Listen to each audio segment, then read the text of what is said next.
Alright, so now we are moving towards the third line of defence, जो कि specific response है। हमने इससे पहले क्या डिस्कस किया कि हमने दो लाइन ऑफ डिफेंस हमने डिस्कस कर चुके हैं, और फर्स्ट लाइन ऑफ डिफेंस और सेकंड लाइन ऑफ डिफेंस, जिसमें हमने क्या कहा था, हमने कहा था कि फर्स्ट और second line of defence non specific हैं। कोई भी पैथोजन होगा, कोई भी एलर्जन होगा, कोई भी चीज़ होगी, उस सब के खिलाफ एक ही तरह का रिस्पॉन्स होगा, राइट।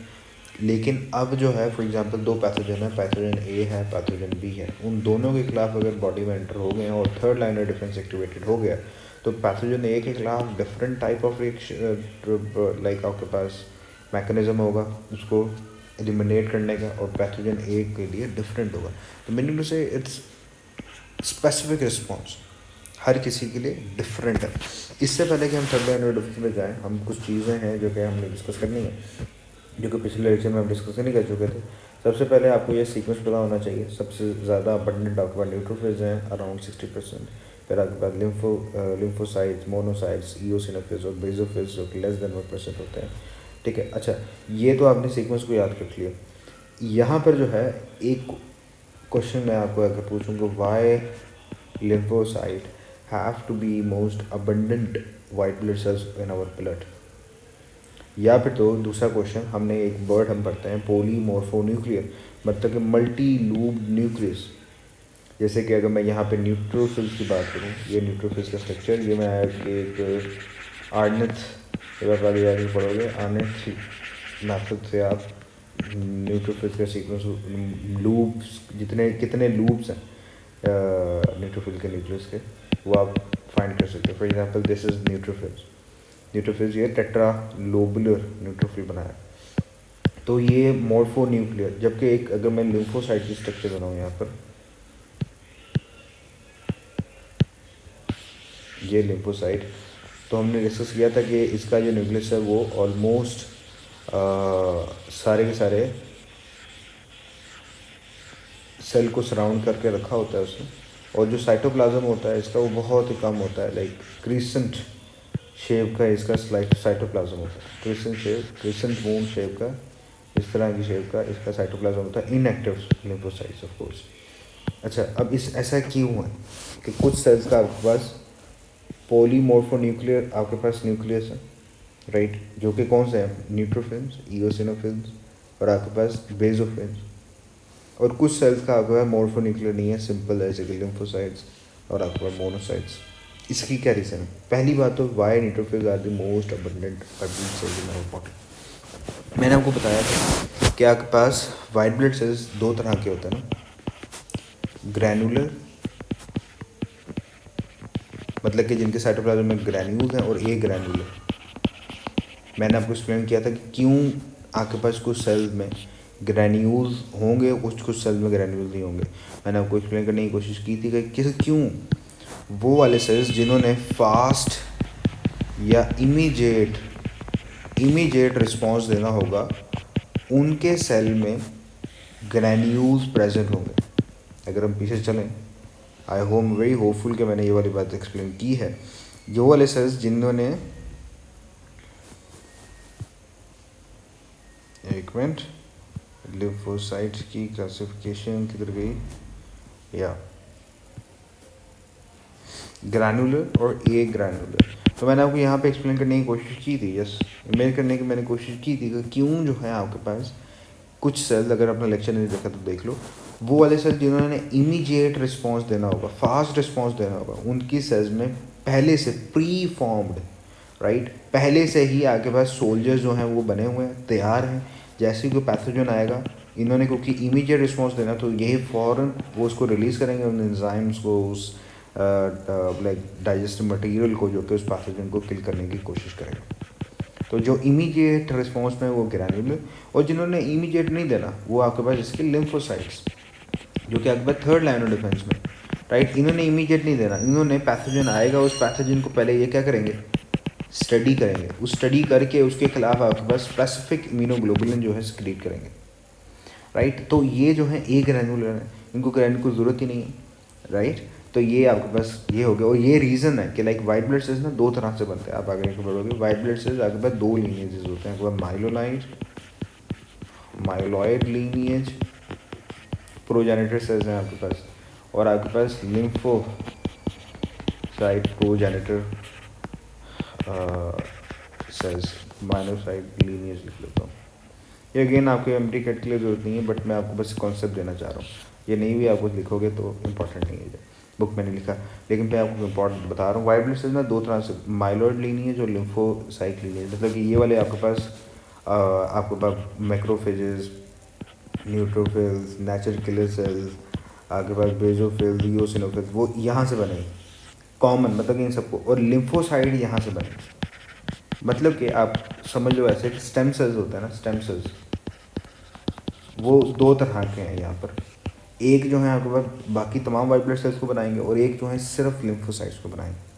ये ऐसा क्यों है? तो लिम्फोसाइट में मतलब कि ऐसी क्या खास बात है कि लिम्फोसाइट के लिए आपको एक special type of like cells चाहिए जो कि सिर्फ लिम्फोसाइट को बनाएंगे। इसकी रीज़न भी यहाँ पर आप एक्सप्लेन कर सकते हो, क्योंकि ये एक ग्रैन्युलर है, राइट। ये थर्ड लाइन ऑफ डिफेंस में इनका पार्टिसिपेट करना है स्पेसिफिक। तो इनकी स्टडी डिफरेंट होगी ना। इस स्टडी का क्या कह रहा हूँ, मतलब कि एक बच्चा होता है जिसने लाइक उसको पता है कि भाई उसने साइंटिस्ट बनना है, तो वो जो है अपनी स्टडी स्केड्यूल, अपना सारा का सारा रूटीन वो उस हिसाब से सेट करता है, राइट। उस हिसाब से सेट करता है ना कि लाइक मैंने जो है क्योंकि साइंटिस्ट बनना है, तो वो उस हिसाब से पढ़ता है, राइट। वो क्रैमिंग नहीं करता, वो ब्रेन स्टॉर्मिंग के साथ पढ़ रहा होता है। और एक दूसरा जो कि लाइक उसने सिर्फ एग्ज़ाम पास करना है, ठीक है, तो वो उस हिसाब से पढ़ रहा होता है अपना एग्ज़ाम को पास करने के लिए, डिग्री लेने के लिए, कुछ सीखने के लिए नहीं, राइट। सिर्फ एक कागज़ के पेज के लिए वो जो है पेपर दे रहा होता है। तो दोनों का डिफरेंट है। तो इसी तरीके से यहाँ पर भी वो वाले सेल्स जिन्होंने स्पेसिफिक रिस्पॉन्स देना है उनके लिए स्पेशल स्टडी है। वो स्टडी क्या है कि वो स्पेशल टाइप ऑफ अलहदा से एक लीनियस से बनेंगे, और जो उन्होंने स्पेसिफिक नहीं है, नॉन स्पेसिफिक है, बस उनके लिए बस एक ही है, क्योंकि उन्होंने कहा काम स्पेसिफिक नहीं है, राइट। तो ये रीज़न। अच्छा, अब लिम्फोसाइट न्यूट्रोफिल्स क्यों सबसे ज़्यादा अबंडेंट है, उसकी रीज़न भी आपको यहाँ पर मिल जाएगी। पहली बात कि आपके पास कोई भी पैथोजन आया तो उसने पहले सेकंड लाइन ऑफ डिफेंस में ना बॉडी उसके खिलाफ जो तमाम पैथोजन के खिलाफ करती है, इन्फ्लेमेशन, टेम्परेचर रिस्पॉन्सेज, उसको ख़त्म करने के लिए नेचर किलर सेल्स का काम, फैगोसाइटिक सेल्स पहले उसको इंगल्फ करने की कोशिश करेंगे। वो तमाम का तमाम उस पैथोजन के खिलाफ जो है वो करना ही करना। तो सेकंड लाइन ऑफ डिफेंस है ना। तो न्यूट्रोफिल्स क्योंकि फास्ट रिस्पॉन्स देते हैं, राइट। न्यूट्रोफिल्स क्यों ज़्यादा अबंडेंट होते हैं, ये तो लाइक एक अलहदा से है, और मैं इसके ऊपर आई एम होपफुल कि मैं इसके ऊपर वीडियो बनाऊंगा। लेकिन यहाँ पे बस कॉन्सेप्ट ये याद रख लो कि न्यूट्रोफिल्स क्योंकि इनका सबसे पहली बात तो ये फास्ट और इमीडिएट रिस्पॉन्स उन्होंने देना है। कोई भी पैथोजन आया है उसके खिलाफ फ़ौरन रिस्पॉन्स करना है, तो उसके लिए भी कुछ ऐसे सेल्स होने चाहिए जो कि लाइक वो ये वाला फास्ट और इमीडिएट रिस्पॉन्स दे सकें। और फास्ट और इमीडिएट रिस्पॉन्स कौन से सेल्स देते हैं बताओ? जो कि मतलब कि जो भाग सकते हैं, सादी ज़ुबान में जो कि ज़्यादा तेज़ भाग सकते हो, तेज़, राइट, ज़्यादा तेज़ भाग सकते हैं, जो कि मतलब कि ज़्यादा तेज़ी से जो है जैसी पैथोजन आए उसके खिलाफ तेज़ी से पहुँचे वहाँ पे। तो ये वाले सेल्स कौन से? न्यूट्रोफिल्स। इनका कोई लाइक ये जिस तरीके से मूव होके उस फैगोसाइटिक एक्टिविटी में आते हैं, राइट। तो वहाँ पर जो है क्योंकि ये फास्ट रिस्पॉन्स और ये जल्दी से इन्फेक्शियस साइट पे पहुँच जाते हैं, इसलिए ये सबसे ज़्यादा अबंडेंट है, राइट। अब ये सिर्फ इतनी रीज़न अपने जहन में रख लो, इससे ज़्यादा रीज़न जहन में रखने की ज़रूरत नहीं है, वरना इसके खिलाफ मज़ीद क्वेश्चन करते हैं कि like why neutrophils are most abundant cells. और इसी का एक अलग क्वेश्चन बनता है कि why neutrophils arrive at the site of infection, like why neutrophils are the first to arrive at the site of infection, ठीक है। क्यों न्यूट्रोफिल्स सबसे पहले जो इन्फेक्शन आता है उसके साइट पे पहुंच जाते हैं, ठीक है, सबसे पहले क्यों पहुंचते हैं, राइट। तो उसके बारे में मज़ीद क्वेश्चन होता है, बट मैं इसके खिलाफ अलग से वीडियो बनाऊंगा। I will make it separate video on this topic, but अभी जो है इसको यहीं तक ही हम इसको रखते हैं, ऑलराइट। तो पहला ये हो गया। तो यहाँ पे आपको समझ आ गया क्यों जो है कुछ सेल जिन्होंने इमीडिएट रिस्पॉन्स देना है जल्दी से पहुँचना है इन्फेक्शियस साइट्स पे, ताकि उसके खिलाफ काम कर सकें, उसको लाइक जो भी रिस्पॉन्स है उसके खिलाफ उन्होंने करना है, ताकि वो कोशिश करें कि भाई third line of defence activity ना हो, वो वहीं पे इसको फैगोसाइटिक सेल्स जो हैं न्यूट्रोफिल्स को इंगल्फ कर ले, उसको ख़त्म कर दे, ठीक है, ताकि आपकी बॉडी का इन्फेक्शन फैले ना, राइट। तो वो जो जल्दी से पहुंच सकता है, जो फ़ौरन ये काम कर सकता है, मैक्रोफेजेस को नहीं कर सकते। मैक्रोफेजेस को उसकी भारी सेल है, मैक्रो मोनोसाइट तो आपके पास होते हैं ना वहाँ पे, और मैक्रोफेजेस तो ब्लड में आकर मैक्रोफेजेस बन जाते हैं, जो कि भारी मोटा सेल है। फॉर एग्जाम्पल मोटा सेल मोटा जल्दी नहीं पहुँचता, ठीक है। ईओसिनोफिल्स और बेसोफिल्स, ये तो पहली बात है ही। आपके पास लीस्ट अबंडेंट, जो सबसे ज़्यादा अबंडेंट है वो सबसे पहले पहुँचेगा ना वहाँ पे, राइट। और ये एक रीज़न भी हो जाती है कि क्यों न्यूट्रोफिल सबसे पहले इन्फेक्शियस साइड पे पहुंचते हैं। ये सबसे पहले और सबसे लॉजिक रीज़न है। बट उससे पहले क्वेश्चन हम ये पूछते हैं कि भाई न्यूट्रोफिल्स क्यों सबसे ज़्यादा अबंडेंट है, राइट। तो उसके लिए बस ये रीज़न अब पढ़ लो अभी, दैट्स इनफ, ठीक है। बस ये कॉन्सेप्ट आपको बिठा लो। दूसरा, आपके पास पॉलीमॉर्फोन्यूक्लियर, क्यों जो है कुछ सेल्स में आपके पास इस तरह का लोब्ड शेप और कुछ में ऐसा नहीं होगा। ये आपके पास प्रोसेस डायपेटेसिस का प्रोसेस, यहाँ पे मैं एक्सप्लेन कर देता हूँ, जिसके ऊपर ही करता हूँ। डायपेटेसिस, फॉर एग्जाम्पल ये आपके पास ब्लड वेसल है। उस ब्लड वेसल में आपके पास ये छोटे छोटे इंट्रासेलुलर स्पेसेस हैं। ये आपके पास उसके अंदर रेड ब्लड सेल्स हैं। रेड ब्लड सेल्स आपके पास नॉन मोटाइल होता है। रेड आरबीसीज आपके पास नॉन मोटाइल होती हैं, मतलब कि ये फिर ये मूव किस तरह से करते हैं क्वेश्चन पर। तो ब्लड इसलिए तो पंप की ज़रूरत है, राइट। पंप जो है उसको धक्का दे रहा है, फॉर एग्जांपल धक्का देता है, और धक्का जब वो देता है तो फिर ये वाला आरबीसी इसको धक्का देगा, ये वाला इसे अगले को धक्का देगा। तो धक्के से ये जो चल रहे होते हैं ये नॉन मोटाइल है, ठीक है। जबकि वाइट ब्लड सेल्स मोटाइल होते हैं। वाइट ब्लड सेल्स क्या है आपके पास, मोटाइल। ये आपके पास for example white blood cell है। अब इन वाइट ब्लड सेल्स ने इन्फेक्शन, यहाँ पे पैथोजन आ गया, यहाँ पर आना है, टिश्यू के इंटरस्टिशियम में आना है यहाँ पर, राइट। अब ये इंटरस्टिशियम में ये जो स्पेस मैंने तो बहुत बड़ी बनाई है, क्योंकि वाइट ब्लड सेल्स, मैंने ये डायग्राम बोला बनाई है क्योंकि वाइट ब्लड सेल्स ज़्यादा बड़े होते हैं आरबीसी से भी, ठीक है। Neutrophils 2 to 5 times are more abundant as compare to red blood cells, ठीक है। अब ये देखो, ये वाइट ब्लड सेल्स क्योंकि ये बहुत आरबीसी से भी बड़े हैं, अब इन्होंने एक जगह छोटी सी यहाँ पे आना है, तो किस तरह से आएंगे, ये आते हैं इस अपने मतलब कि शेप चेंज करके, घसीट कर, जैसे कि छोटी आप जो है अपनी शेप चेंज करते हैं, घसीट कर अपने जो है सेल को ही श्रिंक करके जो है यहाँ पे आ जाता है, ठीक है। श्रिंकेज करके जो है इंटरस्टिशियम में आ जाता है। अब इन्होंने फॉर एग्जांपल पहले सेल, ये वाइट ब्लड सेल इस तरह का था, फिर जो है वो इस तरह का हो गया, ठीक है, जगह बहुत छोटी हो गई। अब मुझे बताओ कि जब इस तरह का हुआ है तो इसके इस सेल के अंदर जितनी ऑर्गेनल्स हैं वो अगर कंपैटिबल होंगी इस सेल इस शेप को चेंज करने के लिए, तभी सेल की शेप चेंज होगी ना। और इस तभी वो घसीट कर और श्रिंक होकर जो है छोटी सी जगह से जो है छोटी सी जगह से जो है यहाँ पे आएगा और छोटी जगह से निकलेगा, घसीटेगा और वो जो है टिश्यू फ्लूइड में आ जाएगा, राइट। तभी होगी। अब इसी रीज़न की वजह से ये जो इनका जो सेल न्यूक्लियर है, अगर फॉर एग्जांपल बाय लूप्ड है, तो देखो एक न्यूक्लियर जो है इतना बड़ा है।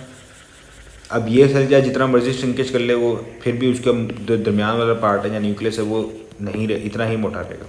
ये वाला सर देखो, ये यहाँ पे जो है श्रिंक कर सकते हैं, क्योंकि इसका न्यूक्लियस जो है लोबुलर है।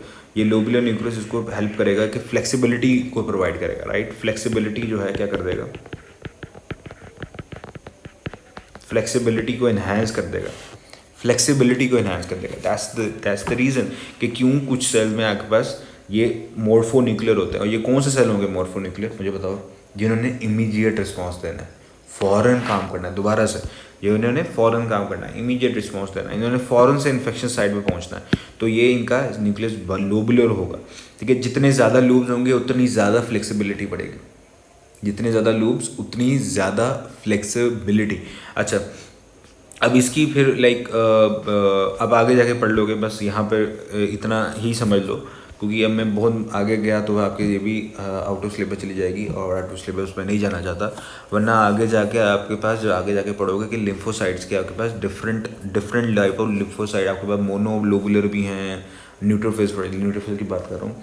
न्यूट्रोफिल आपके पास मोनोन्यूक्लियर, मोनोलोबुलर, बायलोबुलर, ट्राइलोबुलर, टेट्रालोबुलर, पेंटालोबुलर, राइट। आर्नेथ काउंट की मदद से आप इसको काउंट कर रहे होते हो, राइट। तो वहाँ पे आगे पढ़ोगे कि भाई ऐसा क्यों है, ठीक है, मतलब कि ऐसा क्यों है कि भाई आपके पास एक ही तरह का न्यूट्रोफिल नहीं है, बल्कि आपके पास डिफरेंट लूब्स वाले जो हैं न्यूक्लियस के आपके पास न्यूट्रोफिल्स हैं। जब आगे जाके पढ़ लोगे, मैं इसके ऊपर सेपरेट वीडियो बनाऊंगा, तो आप वहाँ पे उसको बेशक करके देखना चाहो तो देख सकते हो, बट एमडी कैट के लिए इंपॉर्टेंट नहीं है। मैं बस ये एक्सप्लेन करना चाह रहा था कि क्यों जो है आपके पास कुछ सेल में मोनोमॉर्फो न्यूक्लियस, कुछ पॉलीमॉर्फो न्यूक्लियस जो है मतलब मल्टी लूब न्यूक्लियस होना ज़रूरी है।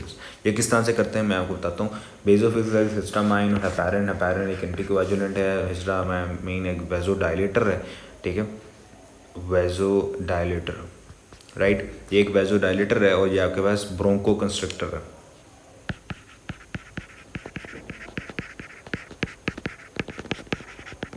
ठीक है, वेजोडाइलेटर ब्रोंको कंस्ट्रक्टर मतलब कि ये ब्लड वेसल है, इसको ये डायलेट करेगा, लेकिन ये एक ब्रोंका है। फॉर एग्जांपल ये जो है आपके पास, ये ब्रोंका है मैंने बनाया, फॉर एग्जांपल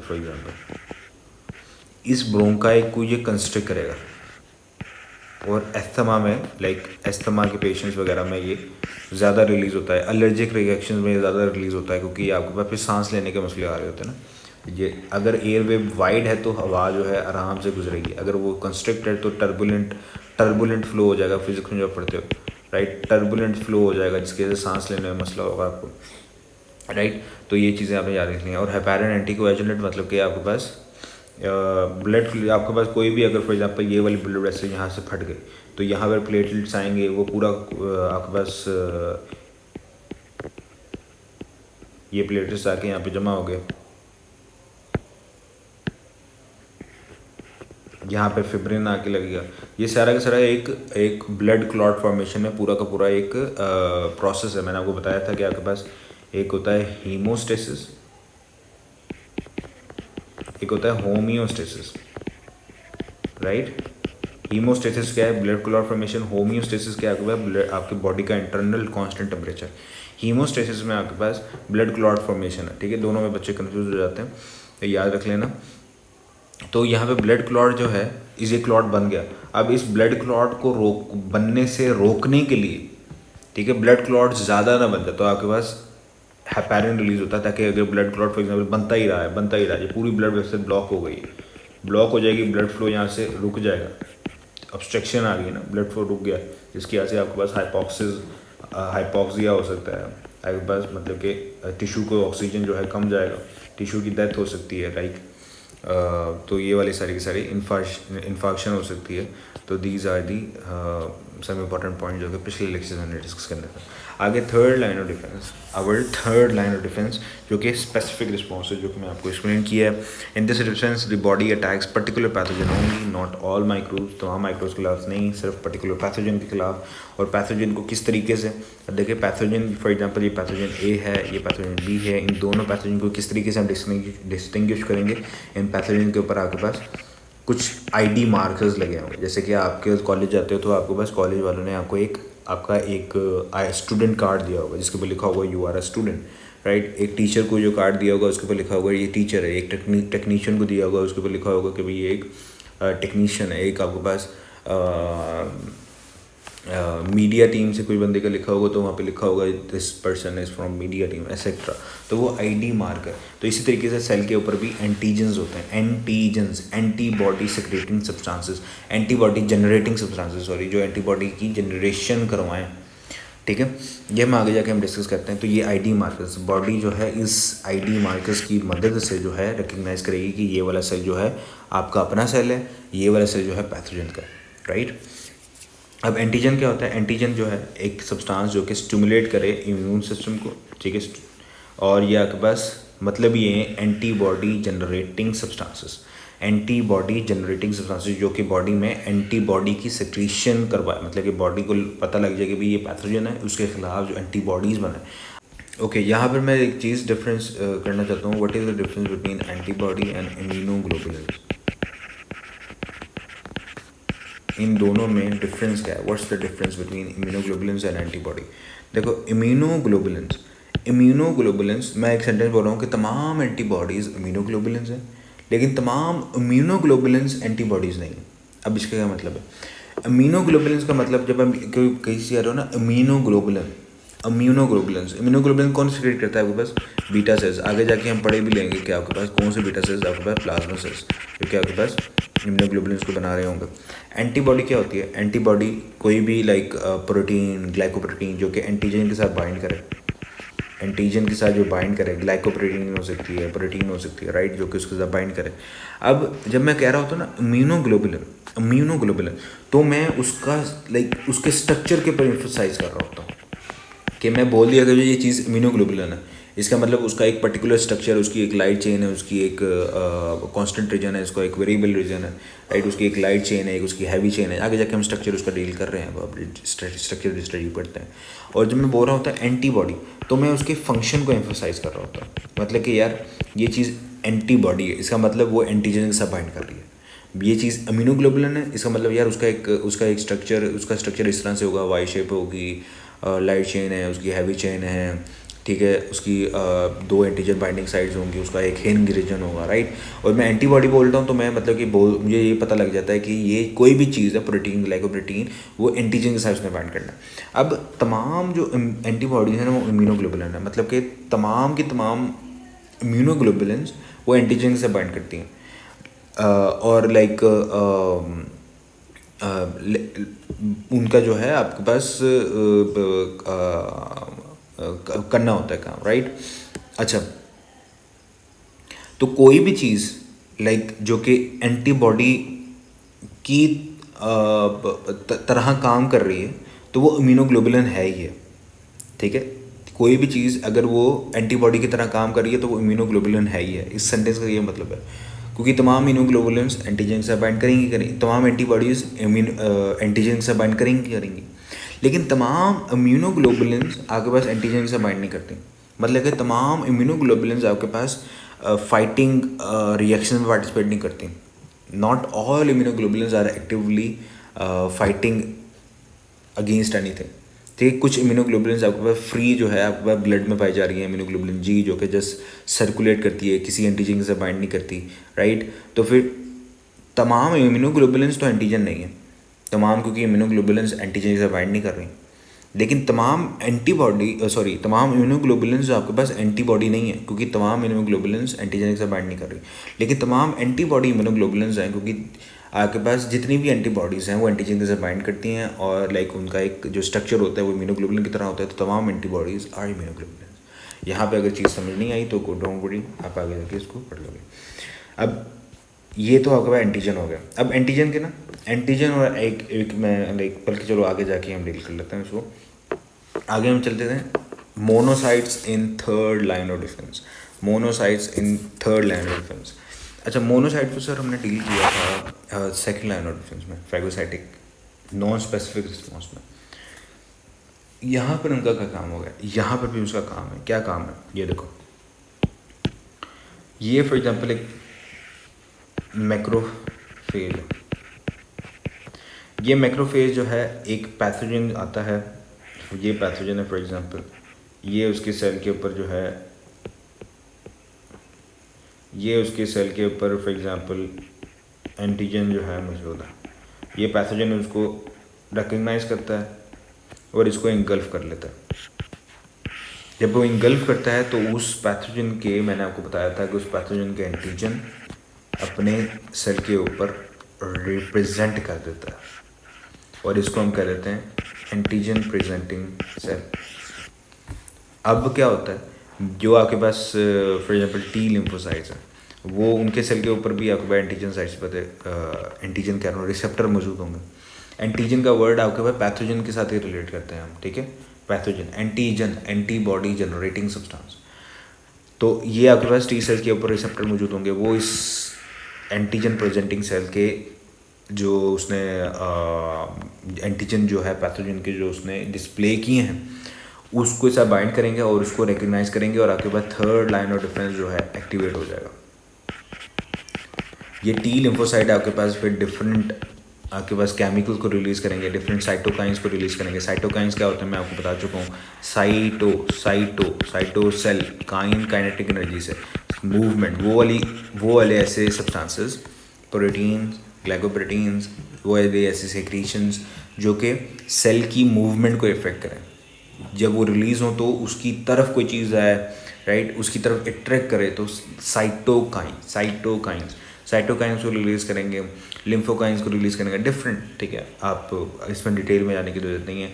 आपके पास फॉर एग्जांपल इंटरल्यूकिन को रिलीज क्रिएट करते हैं, इंटरल्यूकिन 2 क्रिएट हुआ, इंटरल्यूकिन 2 गया आप बीटा सेल्स के पास, उसने जाकर बीटा सेल को एक्टिवेट कर दिया और बीटा सेल्स आपके पास डिफ्रेंशिएट हुए मेमोरी बीटा सेल में, आपके पास प्लाज्मा बीटा सेल्स ने एंटीबॉडी को जनरेट किया, जो कि आपके जाके जो उसके अलावा जो पैथोजन जो मैक्रोफेज ने इंगल्फ नहीं किया था, उसको जाके उस एंटीबॉडी ने क्या करना स्टार्ट कर दिया, उसके ऊपर अपना इफेक्ट शो किया। एंटीबॉडी इम्यूनोग्लोबुलिन्स किस तरह से इफेक्ट शो करती हैं वो हम आगे डील करते हैं। बट उसने जो है उस लाइक फॉर एग्जांपल इसके जो टॉक्सिक सब्सटेंसेस है इसको न्यूट्रलाइज करना स्टार्ट कर दिया है। डिफरेंट इन्हीं इम्यूनोग्लोबुलिन वाई शेप की हैं, तो इम्यूनोग्लोबुलिन जो है इसके एंटीजन में जाके बाइंड हुई और आपके पास इसके एंटीजन्स को हाइड कर दिया, राइट। तो डिफरेंट उसने काम किया। तो मतलब कि मैक्रोफेजेस ने आपके पास एक्टिवेट किया your third line of defence के जो सेल्स हैं आपके पास, लिम्फोसाइट्स, टी सेल्स और बीटा सेल्स को इन्होंने एक्टिवेट किया, उनको रिक्रूट किया, उनको बताया कि भाई पैथोजन एंटर हो गया। That's the role of monocyte in third line of defence. तो अगर क्वेश्चन आ जाए कि मोनोसाइट आपके पास थर्ड लाइन ऑफ डिफेंस में है या सेकंड लाइन ऑफ डिफेंस में, क्या आंसर लगाओगे? मोनोसाइट्स, तो आपने आंसर लगाना है second line of defence, not third line of defence. Third line को नहीं लगाओगे आप, सेकंड लाइन ऑफ डिफेंस को ट्रैक करोगे, क्योंकि लाइक उनका मैक्रोफेजेस का मेजर काम तो यही है ना। उसने आप ये देखो कि स्पेसिफिक है या नॉन स्पेसिफिक है। मोनोसाइट जो है आपके पास नॉन स्पेसिफिक है ना, तमाम पैथोजन को उन्होंने क्या करना है, इंगल्फ ही करना है, ठीक है। तमाम की तरफ एक ही तरह का रिस्पॉन्स है। नॉन स्पेसिफिक कौन सा है? सेकंड लाइन ऑफ डिफेंस, क्योंकि फर्स्ट लाइन ऑफ डिफेंस में तो आपके पास फिजिकल बैरियर्स आ जाते हैं, राइट। तो अब हम आगे चलें, तो यहाँ पे एक फ्लोशी डायग्राम है बोन मैरो सेल्स। यहाँ पे हम थोड़ा सा डिस्कस कर लेते हैं लिम्फोसाइट्स के सेल के बारे में भी। आपके पास लिम्फोसाइट्स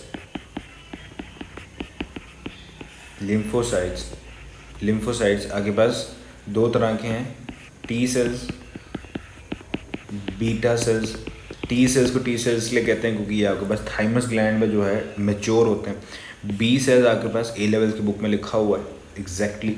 ये बीटा सेल्स बोन मैरो में ही मैच्योर होते हैं, ठीक है। ये टी सेल मैच्योर होते हैं थाइमस ग्लैंड में, बीटा सेल मैच्योर होते हैं आपके पास बोन मैरो में। लेकिन क्योंकि बीटा सेल सबसे पहले डिस्कवर हुए थे इन द, आगे आ जाएगा यहाँ पे, सबसे पहले ये डिस्कवर हुए थे, यहाँ पे आ जाता है, हाँ जी, बर्सा और फेब्रिसा में आपके पास बर्ड्स में पाया जाता है ऑर्गन।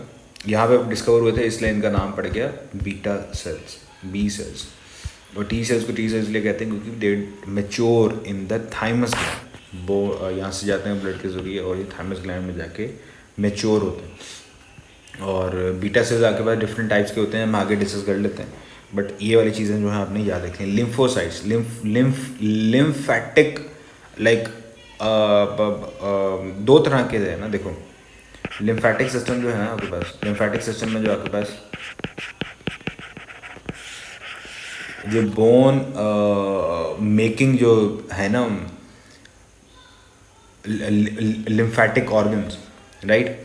तो आपके पास जो लिम्फैटिक ऑर्गन्स हैं वो दो तरह के हैं, ये हम लिम्फैटिक सिस्टम में डिस्कस कर चुके हैं। दो तरह के, एक प्राइमरी होते हैं, एक होते हैं सेकेंडरी। जो सेकेंडरी लिम्फैटिक ऑर्गन है वो आपके पास इम्यूनिटी में जो है पार्टिसिपेट कर रहे होते हैं, मतलब कि टॉन्सिल्स हो गए, पियर्स पैचेस हो गए, डिफरेंट।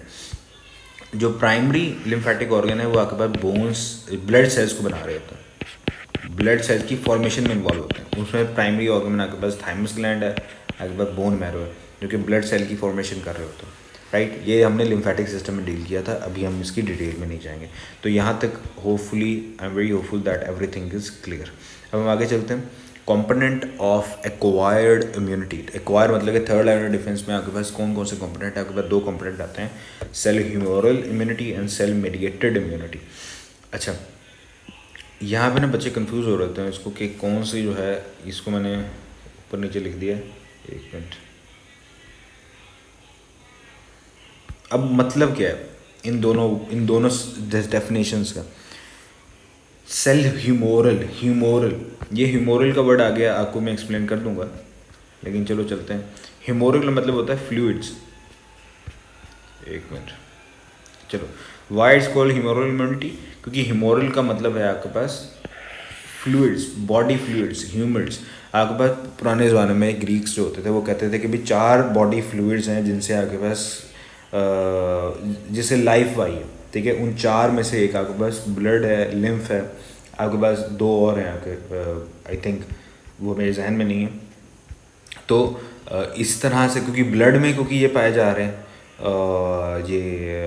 ये वाली जो आपके पास एक्वायर इम्यूनिटी है, इसमें आपके पास क्योंकि एंटीबॉडीज़ बन रही होती हैं, एंटीबॉडीज़ आपके ब्लड में जाती हैं, ब्लड एक फ्लूइड है, तो नाम वहाँ से आ गया क्योंकि ब्लड में डिस्कवर हुए थे, तो ये नाम आ गया ह्यूमोरल इम्यूनिटी, ठीक है। ह्यूमोरल इम्यूनिटी, ब्लड में जो है आपके पास एंटीबॉडीज जो है सिक्रीट कर रहे होते हैं आप against the particular pathogen. Cell mediated immunity, cell mediated immunity, दूसरे सेल्स को बुलाकर एक्टिवेट करवा कर उसको जो है उस पैथोजन को ख़त्म करने वाली कोई ऐसी इम्यूनिटी जो कि दूसरे सेल्स को रिक्रूट करे, दूसरे सेल्स को बुलाए, एक्टिवेट करे, ठीक है, और उस पैथोजन के ख़िलाफ़ जो है उसको ख़त्म करे, राइट। तो वो वाली टाइप ऑफ इम्यूनिटी कौन सी होती है? Cell mediated immunity is a type of immunity in which T lymphocyte directly attack infected और अबनॉर्मल सेल्स। टी लिम्फोसाइट्स ऐसी बात एक्टिवेट तो होते हैं। ह्यूमोरल इम्यूनिटी जिसमें आपके पास एंटीबॉडीज़ जो हैं बनती हैं अगेंस्ट द पर्टिकुलर पैथोजन, ठीक है। अच्छा, यहाँ पर जो है ना थर्ड लाइन ऑफ डिफेंस आपके पास इनेट इम्यूनिटी और एक्वायर इम्यूनिटी। यहाँ पे आपके पास आई थिंक ए लेवल्स की बुक में, ए लेवल्स की फैडली की बुक में ये टेबल आपको पास मिलेगा। ये मैं पहले भी आपको बता चुका हूँ कि आपके पास 2 तरह की इम्यूनिटी होती है, एक्वायर्ड और इनेट। इनेट जिसके साथ बाय बर्थ जो है पैदा हुए, बाय बर्थ जो पैदा हुआ है वो आपके पास 2 लाइन ऑफ डिफेंसेस हैं, first and the second line of defence जिसके साथ पैदा हुआ है वो बाय बर्थ है, वो इनेट इम्यूनिटी है। और थर्ड लाइन ऑफ डिफेंस जो कि अभी हम डिस्कस कर रहे हैं वो आपके पास एक्वायर्ड इम्यूनिटी है। और थर्ड लाइन ऑफ डिफेंस की 4 कंपोनेंट्स होते हैं ना, आपके पास नेचुरल एक्टिव इम्यूनिटी है, आर्टिफिशियल एक्टिव इम्यूनिटी है, नेचुरल पैसिव इम्यूनिटी है, आर्टिफिशियल पैसिव इम्यूनिटी है। ये 4 कंपोनेंट है आपके पास एक्वायर इम्यूनिटी। और एक्वायर इम्यूनिटी कौन प्रोवाइड कर रहा है? Third line of defence, right. तो ये वाली चीज़ें आपने याद रख लेनी है। तो अब हम ये तो सारा का सारा था आपके पास introduction of your third line of response against the particular pathogen. अब हम इसको थोड़ा सा हर बीटा सेल लिम्फोसाइट को डिस्कस करते हैं, फिर हम टी लिम्फोसाइट्स को डिस्कस करते हैं, फिर डी लिम्फोसाइट को डिस्कस करेंगे, एंटीबॉडी का स्ट्रक्चर और बाकी सारी की साइड से डिस्कस करते हैं। टी लिम्फोसाइट्स का ओरिजिन क्या है? मैचुरेशन बता चुका हूँ। टी लिम्फोसाइट जो है आपके पास बनते हैं बोन मैरो में हैं बट मैच्योर होते हैं थायमस ग्लैंड में। थायमस ग्लैंड एक एंडोक्राइन ग्लैंड है, एंडोक्राइन और एक्सोक्राइन ग्लैंड में डिफरेंस आपको पता है। एंडोक्राइन ग्लैंड जो कि डकलेस होते हैं, जो कि डायरेक्टली अपनी सिक्रीशन प्रोड्यूस करें into the blood. Exocrine gland आपके पास डक वाले ग्लैंड होते हैं, जैसे आपके पास लाइवरी ग्लैंड जो कि अपनी डायरेक्टली ब्लड में नहीं बल्कि एक डक के थ्रू जो है इनकी सिक्रीशन जो है टारगेट जो भी उन्होंने जहाँ पे सिक्रीट करनी है वहाँ तक जाती है, राइट। एंडोक्राइन और एंडोक्राइन ग्लैंड जो कि आपके पास अबव द हार्ट जो है चेस्ट में जो है पाया जा रहा होता है। ये आपके पास बोन मैरो में बनते हैं और मैच्योर होते हैं थायमस ग्लैंड में। 2 तरह के आपके पास लिम्फोसाइट्स हैं। लिम्फोसाइट अगेन डिफरेंट टाइप्स है ना, ये डिपेंड करता है कि उनके सरफेस पे जो आपके पास जो रिसेप्टर मौजूद है वो रिसेप्टर कौन सा है। ये सरफेस के ऊपर जो रिसेप्टर मौजूद है, ये रिसेप्टर की टाइप क्या है? 2 तरह के होते हैं, CD4 लिम्फोसाइट्स और CD8 लिम्फोसाइट, CD4 लिम्फोसाइट जिन पे जो रिसेप्टर होंगे वो CD4 होंगे, ठीक है। और CD8 लिम्फोसाइट जिनमें जो रिसेप्टर होंगे वो आपके पास CD8 होंगे। CD स्टैंड फॉर आपके पास क्लस्टर ऑफ डिफ्रेंशिएशन, जो कि आपके पास डिफ्रेंशिएट कर रहे हैं इसको फ्रॉम द अदर, ठीक है, फ्रॉम द समझ लो ना, क्लस्टर ऑफ डिफ्रेंशिएशन सादी ज़ुबान में एक वो वाला रिसेप्टर जो कि इनको डिफ्रेंशिएट कर रहा है from the other receptor, for example from the cluster of differentiation 4, ठीक है। तो यहाँ से नाम से पता लग गया क्लस्टर ऑफ डिफ्रेंशिएशन 8 जिनमें पाया जाएगा वो CD8 लिम्फोसाइट्स होंगे, जिन पे सरफेस मार्कर CD8 होगा। ये इसमें कौन सा रहते हैं? साइटोटॉक्सिक टी सेल्स, सुप्रेसर या जिसको रेगुलेटरी टी लिम्फोसाइट्स भी हम कहते हैं, इसके बारे में डिस्कस करते हैं। साइटोटॉक्सिक टी सेल्स के बारे में आपको पिछली वीडियो में सेकंड लाइन ऑफ डिफेंस में डिस्कस मैं करवा चुका हूँ। CD4 लिम्फोसाइट में आपके पास CD4 मार्कर्स इनके पास होंगे, इनको आपके पास हेल्पर टी लिम्फोसाइट भी कहते हो। और जो आपके पास HIV का वायरस है वो इन्हीं को इफेक्ट करता है, जो कि ए सेलुलर लाइफ में हमने इसको डिस्कस कर चुका है। CD4 क्लस्टर डिफ्रेंशिएशन 4 अगर इनके पास पाया जा रहा होगा, राइट। अच्छा, अब टी लिम्फोसाइट्स को एक्टिवेट कब होंगे? टी लिम्फोसाइट तब एक्टिवेट होंगे जब ये किसी स्पेसिफिक एंटीजन के साथ बाइंड करेंगे, राइट। इनके सेल के रिसेप्टर जो हैं स्पेसिफिक एंटीजन के साथ बाइंड करेंगे तभी ये एक्टिवेट होंगे। और एक्टिवेट जब हो जाएंगे तो ये क्लोनल एक्सपेंशन करेंगे, मतलब कि ये अपनी डिवाइड करेंगे ना, ये अपनी आर्मी को बढ़ाएंगे, ताकि ज़्यादा आर्मी होगी तो पैथोजन के खिलाफ जो है फाइट करने में ज़्यादा आसानी होगी। तो ये डिवाइड करेंगे, अपने जैसे ही और तरह के सेल बनाएंगे। कौन सी रिप्रोडक्शन करेंगे? ए सेक्सुअल रिप्रोडक्शन। और जिसकी कोई एक ही तरह का सेल बन रहा है तो आपके पास ये सारे सेल्स क्या होंगे? आपके पास क्लोन्स होंगे, क्लोन्स, ये सारे क्लोन्स है, आइडेंटिकल, राइट। ए सेलुलर रिप्रोडक्शन में आपके पास क्लोन सेल बनता है, 100% आइडेंटिकल सेल बनता है, राइट। तो एक्टिवेट होकर ये डिवाइड करेंगे। अब ये एक्टिवेट करके डिवाइड भी करेंगे और आगे काम क्या करते हैं वो मैं आपको बताता हूँ। फॉर एग्जांपल ये देखो, बल्कि आप आगे जाकर डिस्कस करते हैं। अभी चौथा main important point, type of sales produce after activation. अब ये एक्टिवेट हो चुके हैं, एंटीजन के साथ बाइंड कर चुके हैं, ये इन्होंने डिवाइड कर लिया, ठीक है, और अपना नंबर बढ़ा लिया। अब ये अगेन क्योंकि हर ने डिफरेंट काम करना है तो ये अपने आप को डिफ्रेंशिएट करेंगे इनटू डिफरेंट। आपके पास साइटोटॉक्सिक, ये आपके पास डायरेक्टली किल करेंगे वायरस इन्फेक्टेड सेल्स को, कैंसर सेल्स को, ट्रांसप्लांटेड सेल्स को। ये मैं आपको पिछले लेक्चर में सेकंड लाइन ऑफ डिफेंस में ये वाली मैं साइटोटॉक्सिक टी सेल्स को मैंने अच्छे तरीके से एक्सप्लेन किया है। अगर नहीं देखा तो वहाँ पे जाके आप उसको देख लो, आपको सारी चीज़ें समझ आ जाएंगी। ये साइटोटॉक्सिक टी सेल्स आपके पास इन्फेक्टेड सेल को ही इन्फेक्टेड सेल को इन्फेक्ट करते हैं, मतलब कि वायरस को डायरेक्टली नहीं मारेंगे। फॉर एग्जाम्पल वायरस को या पैथोजन को डायरेक्टली किल नहीं करेंगे, पैथोजन ने जिस सेल के ऊपर अटैक किया है उस सेल के ऊपर जाके काम करेंगे, ठीक है, समझ आ गई। तो ये आपके पास वो इम्यून सेल्स होते हैं जो कि किल करते हैं इन्फेक्टेड या अबनॉर्मल बॉडी सेल्स, जैसे मतलब कि ये पैथोजन है और ये एक सेल है जिसमें पैथोजन के अंदर है। तो साइटोटॉक्सिक टी सेल्स इस पैथोजन को डायरेक्टली अटैक नहीं करेंगे, इस सेल पर अटैक करेंगे जिस सेल पे पैथोजन ने जाके अटैक किया। ये किस तरह से उसको करेंगे?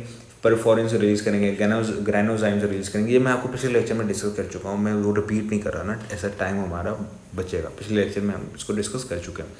अच्छा, ये आपके पास जाहिर सी बात है इनके दो फेजेस होंगे, एक्टिवेशन फेज़ और effective phase. I think it's in your Balochistan book, जिसमें भी है, जिसको पढ़ लो। एक्टिवेटेड फेज मतलब कि टी लिम्फोसाइट्स जब एक्टिवेटेड हो गए, ये सारे का सारा जो अभी तक हमने डिस्कस किया है कि साइटोटॉक्सिक टी सेल्स किस तरीके से उस पैथोजन को ख़त्म कर रहा है, उसको किल कर रहा है, उसको बॉडी से रिमूव करने में हेल्प आउट कर रहा है। तो उसके दो फेज, एक्टिवेशन फेज, पहले वो एक्टिवेट होंगे।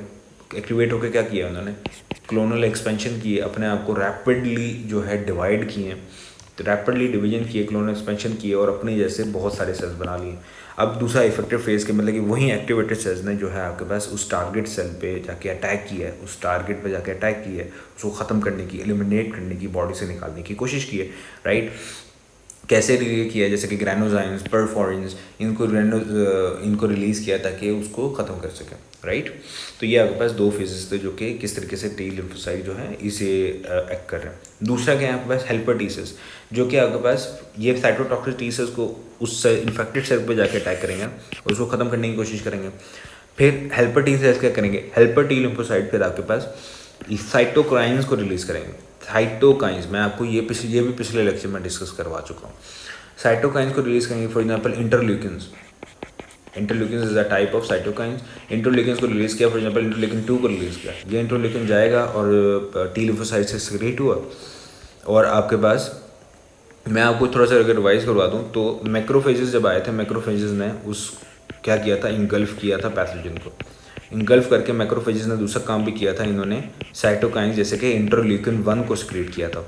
इंटरल्यूकिन 1 ने जाके आपके पास टी लिम्फोसाइट को क्या किया था? एक्टिवेट किया था। टी लिम्फोसाइट को बुलाया था कि भाई पैथोजन आ गया है, मैक्रोफेजेस ने अपने ऊपर जो है एंटीजन प्रेजेंटिंग सेल कर लिया है, एंटीजन को रिप्रेजेंट कर लिया, अब आओ इसको देखो।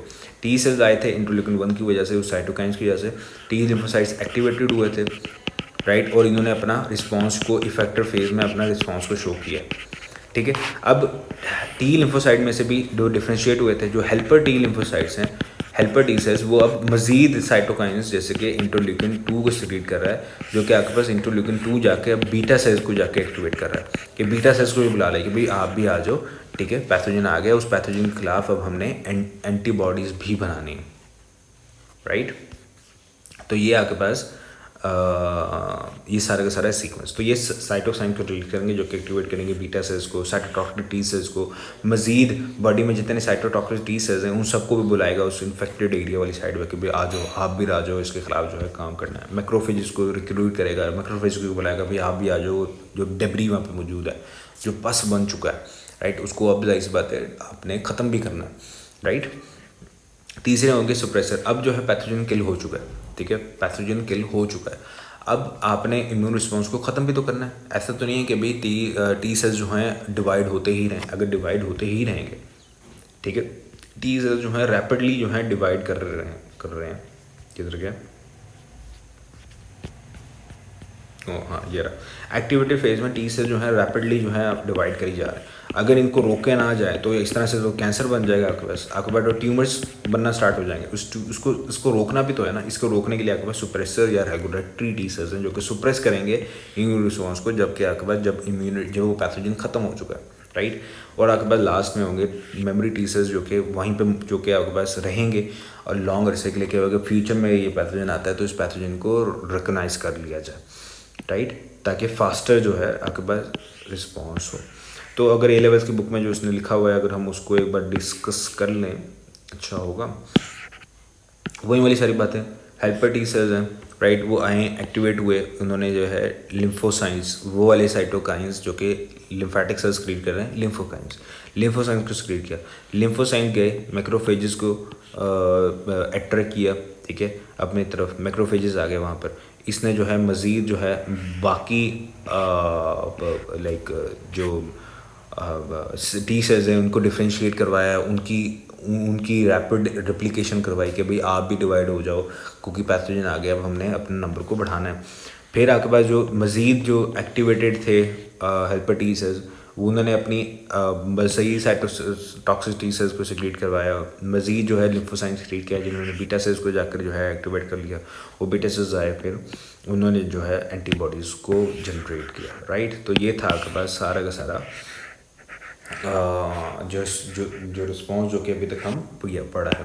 तो अगर हम थोड़ा सा अगर समरी देखें तो बोन मैरो में आपके पास फ़िलहाल अभी तक दो तरह के प्रीकर्सर सेल्स बोन मैरो में, बीटा सेल्स आपके पास थर्ड इम्यूनिटी में, और टी सेल्स लिम्फेटिक सेल्स जो कि आपके पास एक्टिवेट होंगे बाय फॉरेन मॉलिक्यूल्स, डिवाइड और डिफरेंशिएट होंगे प्रोड्यूसिंग ये आगे बीटा सेल्स हम डिस्कस करते हैं। ये भी मेमोरी दो तरह के सेल्स, मेमोरी सेल्स और प्लाज्मा सेल्स बनाएंगे, जबकि टी सेल्स आपके पास साइटोटॉक्सिक सेल्स जो कि डिस्ट्रॉय करेंगे कैंसर सेल्स को, बॉडी के वो इन्फेक्टेड सेल्स को जो कि जिसमें पैथोजन जो है इंटर हो चुका है।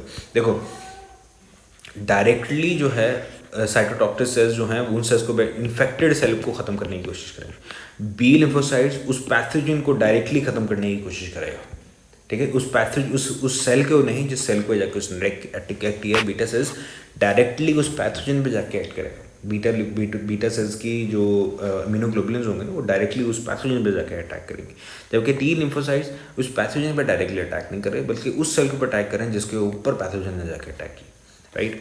हेल्पर टी सेल्स जो कि मज़ीद हेल्प करवाएंगे ना, किसकी हेल्प करवाएंगे, साइटोटॉक्सिक सेल्स को, किस साइटोटॉक्सिक टी सेल्स की, किस तरह से बाकी मज़ीद सेल्स को वहाँ पर बुलाकर।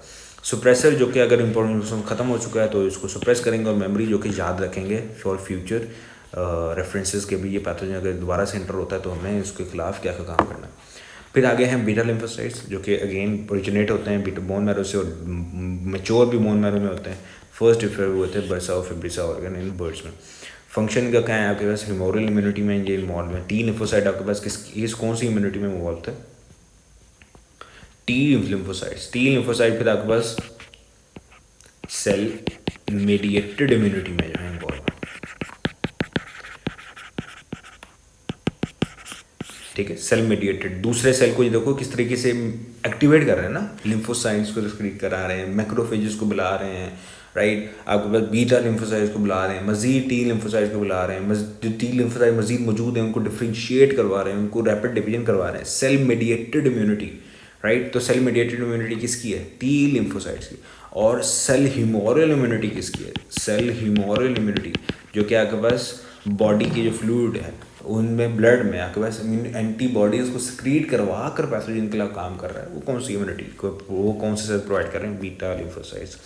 ये बड़ा मशहूर MCQ है, इसको याद रख लेना। एक्टिवेशन, ज़्यादातर बी लिम्फोसाइट्स इनएक्टिव ही होते हैं, लेकिन जब ये स्पेसिफिक एंटीजन को जब ये इनकाउंटर करते हैं, कोई पैथोजन आ गया उसका स्पेसिफिक एंटीजन जब इनको मिलेगा, फॉर एग्जांपल ये आपके पास एंटीजन है, ये मैक्रोफेज है, ये एंटीजन प्रेजेंटिंग सेल है, राइट। आपके पास ये बीटा लिम्फोसाइट्स जो मैक्रोफेजेस के ऊपर एंटीजन है उसके ऊपर जाएंगे, एक्ट करेंगे और एक्टिवेट हो जाएंगे। फिर एक्टिवेट होके क्या करेंगे? एक्टिवेट होके ये प्लाज्मा सेल में डिवाइड हो जाएंगे, डिफ्रेंशिएट हो जाएंगे, या फिर तो आपके पास मेमरी बीटा सेल में जो है बन जाएंगे। फिर ये और किस तरह से हो सकते हैं? लाइक फॉर एग्जांपल, एक तो ये एक्टिवेट हो सकते हैं एंटीजन प्रेजेंटिंग सेल पे जो एंटीजन है उनके साथ बाइंड करके एक्टिवेट हो सकते हैं।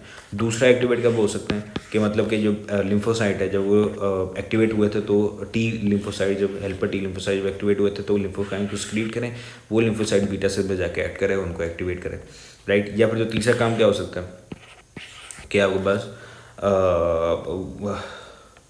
बल्कि यही दो, तीसरा वैसे हो सकता है, तीसरा क्या हो सकता है कि आपके पास टी लिम्फोसाइट के ऊपर जो मतलब टी लिम्फोसाइट्स, अब ये ना थोड़ा सा अब आगे चला जाएगा तो चलो इसको रहने देते हैं। जो आपके लेवल का है आप उसको ये याद रखो, ठीक है, क्योंकि जो आपके लेवल का नहीं है अब उसको बता तो दूंगा मैं, बट आपको मसला होगा फिर, ठीक है, क्योंकि इम्यूनिटी तो बहुत ज़्यादा आप इसको कंस्ट्रिक्ट करके पढ़ रहे हो, ठीक है। इम्यूनिटी तो बहुत वाइड रेंज टॉपिक है, ठीक है, इसके ऊपर तो किताबें लिखी जा सकती हैं। तो फिर ये बट अगेन आपने MBBS में आके इसको पढ़ना ही है, MBBS में तो पढ़ना ही पढ़ना है, वहाँ पे जाके जितना दिल करेगा पढ़ लेना, अभी इतना ही बहुत है। अच्छा, फिर जब एक्टिवेट होते हैं तो आपके पास एंटीबॉडीज को स्क्रीट करेंगे जो कि आपके पास अगेन जाके उस पैथोजन को ख़त्म करने की कोशिश करेगी, राइट।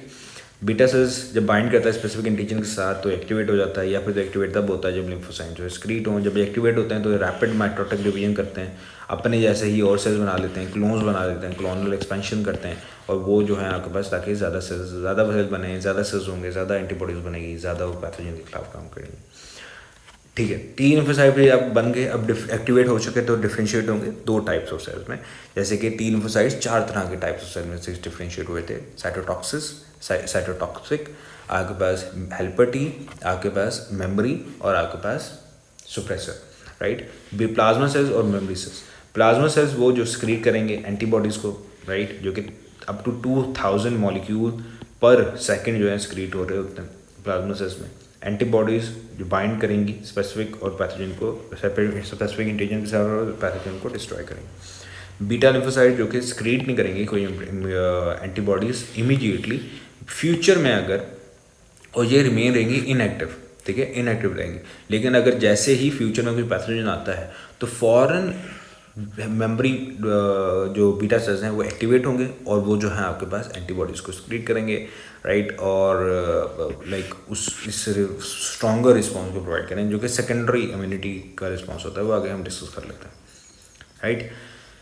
तो बीटा लिम्फोसाइट रिकग्नाइज किस तरह से करता है एंटीजन को, क्या एंटीजन को, अब बीटा लिम्फोसाइट्स को किस तरह से पता लगेगा कि भाई ये एंटीजन है, इस एंटीजन के खिलाफ जो है मैंने एंटीबॉडीज़ बनानी है। क्वेश्चन आता है ना कि किस तरीके से, देखो अब इसका ना पूरा का पूरा एक मैकेनिज्म, राइट, ये क्योंकि बीटा जो सेल्स है ना, बीटा सेल्स, आपको सोचो कि भाई आपके पास जो टोटल नंबर ऑफ जीन्स हैं जो आपके बॉडी में मौजूद हैं वो कितनी है, वो आपके पास सिर्फ 20,000, ठीक है, 20,000 जीन्स हैं आपकी बॉडी में, और पैथोजन जो है वो तो मेरे ख्याल से अरबों खरबों के लिहाज से, लाइक देयर आर बिलियंस आपके अपने बॉडी के सेल्स में, right, there are billions of bacteria that are present in your body, right. अब अगर हम वो वाला से देखें 1 जीन 1 हाइपोथेसिस, जो बच्चों के जहन में क्वेश्चन आता है, बच्चे पूछते हैं 1 जीन 1 पॉलीपेप्टाइड के बारे में, देखिए कि एक जीन एक पॉलीपेप्टाइड को बता रही है, तो इस हिसाब से तो टोटल नंबर, और एंटीबॉडीज़ क्या हैं, प्रोटीन्स ही है ना, तो और हमने बायोलॉजिकल मॉलिक्यूल में डिस्कस किया था एंटीबॉडीज़ कौन सी प्रोटीन्स हैं, टर्शियरी क्वाटरनरी, हमने क्या कहा था कि टर्शियरी वाली वो हम एंटीबॉडीज़ में, चलो हम डिस्कस करते हैं। तो आपके पास अगर इस हिसाब से देखा जाए तो सिर्फ और सिर्फ 20,000 जो हैं आपके पास एंटीबॉडीज़ इम्यूनोग्लोबुलिन जो है बननी चाहिए। अब 20,000 सिर्फ बनेंगी तो आपके पास मतलब कि टोटल पूरी दुनिया में जितने पैथोजन हैं जो आज तक आए हैं या आएंगे उन सब के खिलाफ सिर्फ 20,000 जो है एंटीबॉडीज़ आपके पास मौजूद हैं। सिर्फ उन 20,000 के ऊपर बॉडी उसको ख़त्म करने की कोशिश करेगी, उसके ख़िलाफ़ कोई आ जाएगा, कोई नया आ जाएगा तो बॉडी इसको कहेगी कि मेरी बस हो गई है, तो इन्फेक्शन जो है फैलेगा तो अगेन आपका सर्वाइवल ही मुश्किल हो जाएगा, राइट। तो आपको आर्टिफिशियली इनटेक करना पड़ेगा कुछ। तो ये खुद सोचो, लेकिन ऐसा है नहीं, ऐसा है नहीं, क्योंकि आपकी बॉडी जो है चाहे जितने भी मर्जी, your body are secreting billions of immunoglobulins, billions of immunoglobulins आपकी बॉडी सिक्रेट कर रही है। तो ये ऐसा कैसे पॉसिबल है? क्योंकि बीटा लिम्फोसाइट्स, अब ना इसका बहुत लंबा चौड़ा हो जाएगा, लेकिन अगेन बीटा लिम्फोसाइट ऐसा क्यों कर रहे हैं, किस तरह से कर रहे हैं? बिकॉज दे हैव स्पेशल इनका जो लाइक जो जीन्स है ना, वो ऐसा नहीं है कि भी आर्म सेल्स की तरह नहीं है, इनके जीन के फ्रेगमेंट्स होते हैं डिफरेंट, और हर फ्रेगमेंट जो है आपके पास जो एंजाइम है कोई रैंडमली पिक करता है कि लाइक इस फलां जो है आपके पास कंपोनेंट कहीं और से ले लिया, फलां कंपोनेंट कहीं कहीं कहीं और से ले लिया, आपके पास लाइक जो इम्यूनोग्लोबुलिन्स आखिर में जो प्रोटीन बनती है वो आपके पास बहुत ज़्यादा डाइवर्स होती है as compare to the first one, ठीक है, क्योंकि रैंडमली जो है आपके पास वो सिलेक्शन हो रही होती है। तो अब इतना डिटेल में मैं नहीं जा रहा, बट बस ये क्वेश्चन आपके जहन में लाने के लिए कि आप क्वेश्चन सोचोगे कि लाइक ऐसा कैसा पॉसिबल है, राइट, कि आपके पास वन जीन वन पॉलीपेप्टाइड अगर हाइपोथेसिस के अकॉर्डिंग देखा जाए, तो आंसर इज ऐसा पॉसिबल नहीं है अगर उस हाइपोथेसिस के रिलेटेड देखा जाए। लेकिन ऐसा क्यों हो रहा है, right, that is out of your scope. लेकिन ऐसा होता है बिकॉज बीटा लिम्फोसाइट्स या बीटा सेल्स का जो आपके पास जेनेटिक मेकअप है वो आर्म सेल्स की तरह नहीं है, वो डिफरेंट है आर्म सेल्स से, राइट। तो आर्म सेल्स से डिफरेंट इस तरह से है क्योंकि वहाँ पे जीन की फ्रेगमेंट्स हैं, एक जीन नहीं, मतलब कि वो जीन के डिफरेंट फ्रेगमेंट्स हैं, राइट। इसके मैं इस पर अगर मुझे कहोगे कमेंट कर देना, अगर आप इसके बाद जानना चाहते हो, I will make a separate video और आपको समझा दूंगा मैं, ठीक है। तो बीटा लिम्फोसाइट्स किस तरीके से उस एंटीजन को रिकग्नाइज करेगा और उसके खिलाफ जो है एंटीबॉडी बनाएगा। देखो, each beta cells have 100,000 identical receptor on its surface, जिनको बीटा सेल रिसेप्टर कहा हुआ है, ठीक है। हर के पास इतने सारे रिसेप्टर मौजूद हैं और डिफरेंट बीटा सेल्स के पास डिफरेंट रिसेप्टर मौजूद हैं। तो आप ये देख लो, एक सेल के पास अगर 100,000 रिसेप्टर्स हैं और हर बीटा लिम्फोसाइट के पास डिफरेंट रिसेप्टर्स हैं, राइट। तो बीटा सेल्स किस तरीके कैसे पॉसिबल है कि like billions of beta cells हैं, हर बीटा सेल के पास 100,000 जो है रिसेप्टर मौजूद हैं और हर बीटा सेल्स के पास जो रिसेप्टर्स हैं वो डिफरेंट हैं। तो ऐसा कैसे पॉसिबल है कोई पैथोजन आया तो उसके खिलाफ जो है आपकी बॉडी उसको रिकग्नाइज ना कर सके, राइट, उसके खिलाफ जो है पहले से उसके पास इम्यूनोग्लोबुलिन्स ना मौजूद हो। एंड दैट्स द रीज़न कि आपकी बॉडी में बिलियंस ऑफ पैथोजन है, लेकिन वो पैथोजन आपकी बॉडी में इन्फेक्शन को कॉज नहीं कर सकते, राइट, क्योंकि आपकी बॉडी लाइक उसके खिलाफ पहले से ही इम्यून है, राइट। तो बीटा सेल्स रिसेप्टर बाइंड करते हैं अपने मैचिंग एंटीजन के साथ और बीटा सेल्स जो है एक्टिवेट हो जाते हैं। एक्टिवेटेड बीटा सेल्स जो हैं एंटीजन क्या हो सकता है जिसके खिलाफ वो एक्टिवेट होंगे, वो बैक्टीरिया हो सकता है, कोई वायरस हो सकता है। Antigen presented by macrophages, antigen presence representing cells हो सकते हैं जो कि अपने MHC major histocompatibility class 2 molecules जो हैं इसको रिकग्नाइज करते हैं। अच्छा, मैं आपको पिछले लेक्चर में ये बात बता भी चुका हूँ, बट अगेन आपको रिवाइज करवाने के लिए मैंने आपको बताया था कि आपके पास MCHC मेजर हिस्टोकम्पेबिलिटी प्रोटीन 1, वो उसको कौन लाइक रिकग्नाइज करता है? MSC1 प्रोटीन MSC1 मॉलिक्यूल्स को रिकग्नाइज करता है आपके पास साइटोटॉक्सिक टी सेल्स, और MHC2 को रिकग्नाइज कौन करता है? हेल्पर टी सेल्स, ठीक है। अच्छा, जो है ना आपके पास ये सेल है, फॉर एग्जाम्पल हर सेल के ऊपर ना, हर सेल फॉर एग्जाम्पल ये सेल है, अब इस सेल, ये वाला सेल है, ये आपके बॉडी का अपना सेल है, बॉडीज सेल है, और एक ये सेल है जो कि फॉरेन सेल है। हमारा जो बॉडी का अपना सेल है ना, जो बॉडी का अपना सेल है, आपके पास जो अपने सेल्स है ना, राइट, जो बॉडी के जितने भी न्यूक्लिएटेड सेल्स हैं, उन सब के ऊपर आपके पास कुछ रिसेप्टर पाए जा रहे हैं, राइट, कुछ रिसेप्टर, उनको आप कहते हो मेजर MHC1 MHC1 अच्छा, major histocompatibility class 1 proteins, right. अब ये होती क्या है, देखो आपके पास जो है ना ये एक group of cell protein surface proteins है। आपने पढ़ा था ना सेल वाले चैप्टर में, जो सेल मेम्ब्रेन है, ये सेल मेम्ब्रेन का काम होता है कि भाई वो रिसेप्टर को भी रिप्रेजेंट करता है। तो ये सेल मेम्ब्रेन है आपके पास एक पैथोजन के सेल की, तो इस मेम्ब्रेन के ऊपर आपके पास कुछ रिसेप्टर पाए जाएंगे, कुछ रिसेप्टर पाए जा रहे होंगे, कुछ एंटीजन्स पाए जा रहे होंगे, राइट, एंटीजन्स रिसेप्टर्स, राइट। अच्छा, पैथोजन है तो अगेन आप उसको एंटीजन कहोगे, ठीक है, क्योंकि एंटीबॉडी सिक्रेटिंग सब्सटेंस, एंटीजन कहोगे आप उसको।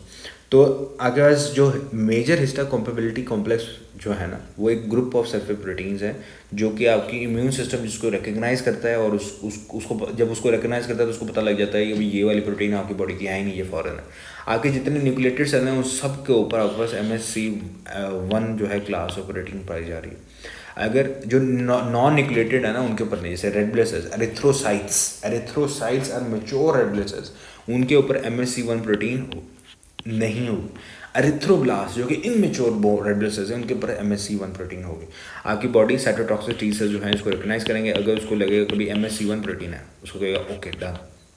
अगर उसको लगेगा कि मैं MHC1 नहीं है, MHC2 क्लास ऑफ प्रोटीन है, तो मतलब कि फ़ौरन है आगे बस हेल्पर टी लिम्फोसाइट्स आएंगे, इसको रिकग्नाइज करेंगे और इसके खिलाफ जो है कम्युनिटी जो है काम करेंगे, राइट। मैक्रोफेजेस आएंगे, इसको इंगल्फ करेंगे, मैक्रोफेज फिर इसको रिप्रेजेंट करेगा अपने सेल के ऊपर इन एंटीजन्स को। अच्छा, एंटीजन और रिसेप्टर पे क्या फ़र्क है आप मुझे बताओ। अभी मैं जो है एंटीजन और रिसेप्टर, ये पैथोजन है, ठीक है, ये पैथोजन है।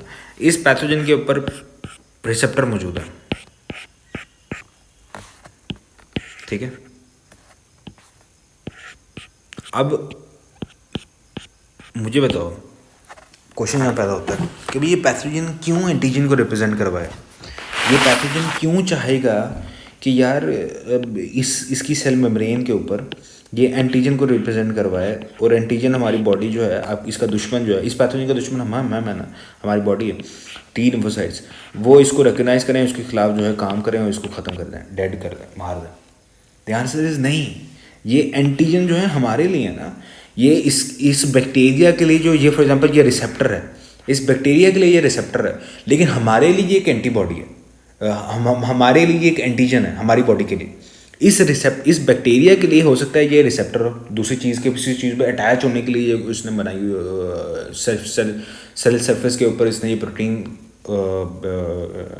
इंटीग्रेट करवाई हो, राइट। लेकिन हमारे लिए, क्योंकि हमारी बॉडी में इस तरह का कोई रिसेप्टर है ही नहीं, तो हमारे लिए एक एंटीजन है, क्योंकि हमारी बॉडी उसके खिलाफ एंटीबॉडीज बनाएगी, राइट। तो ये आपने डिफरेंस इसका याद रख लेना है, ठीक है।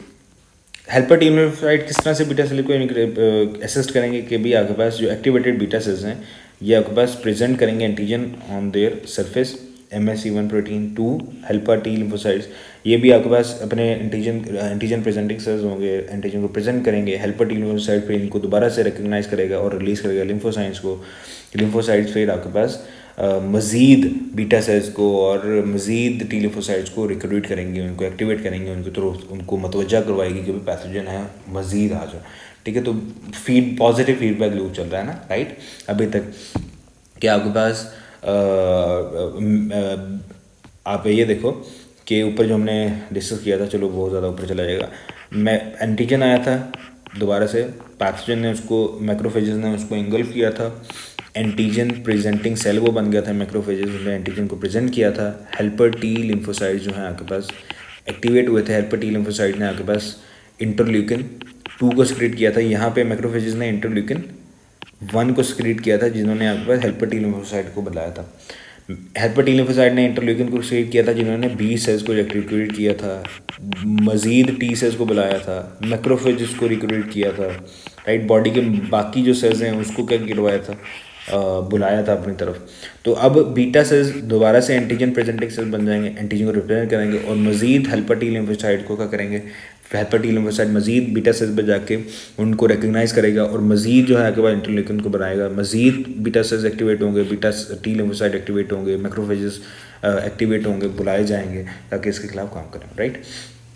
क्लोनल एक्सपेंशन एंड डिफरेंशिएशन, कुछ दिनों के बाद एक्टिवेटेड बीटा सेल्स आपके पास लार्ज नंबर ऑफ उसने अपने सेल्स बना रहे होंगे और ये आपके पास डिफरेंशिएट करेंगे और दो तरह के आपके पास रिस्पॉन्सेज बन जाएंगे आपके पास, primary immune response, secondary immune response. अगर आपके पास आपकी बॉडी कभी भी इस पैथोजन ए के खिलाफ इनकाउंटर नहीं किया था उसने, तो अब जो है उसको उस पैथोजन के खिलाफ इम्यूनोग्लोबुलिन्स को बनाने में टाइम लगा, right. It was time taking, जिसकी वजह से आप ज़्यादा अरसे के लिए बीमार रहे थे, बुखार हुआ था आपको, राइट, लंबे अरसे के लिए आपको तकलीफ में थे। लेकिन क्योंकि ये था प्राइमरी इम्यून रिस्पॉन्स जो कि स्लो था, अब आपकी बॉडी ने मेमोरी सेल्स बना लिए, आपके पास मेमोरी सेल्स बन चुके हैं।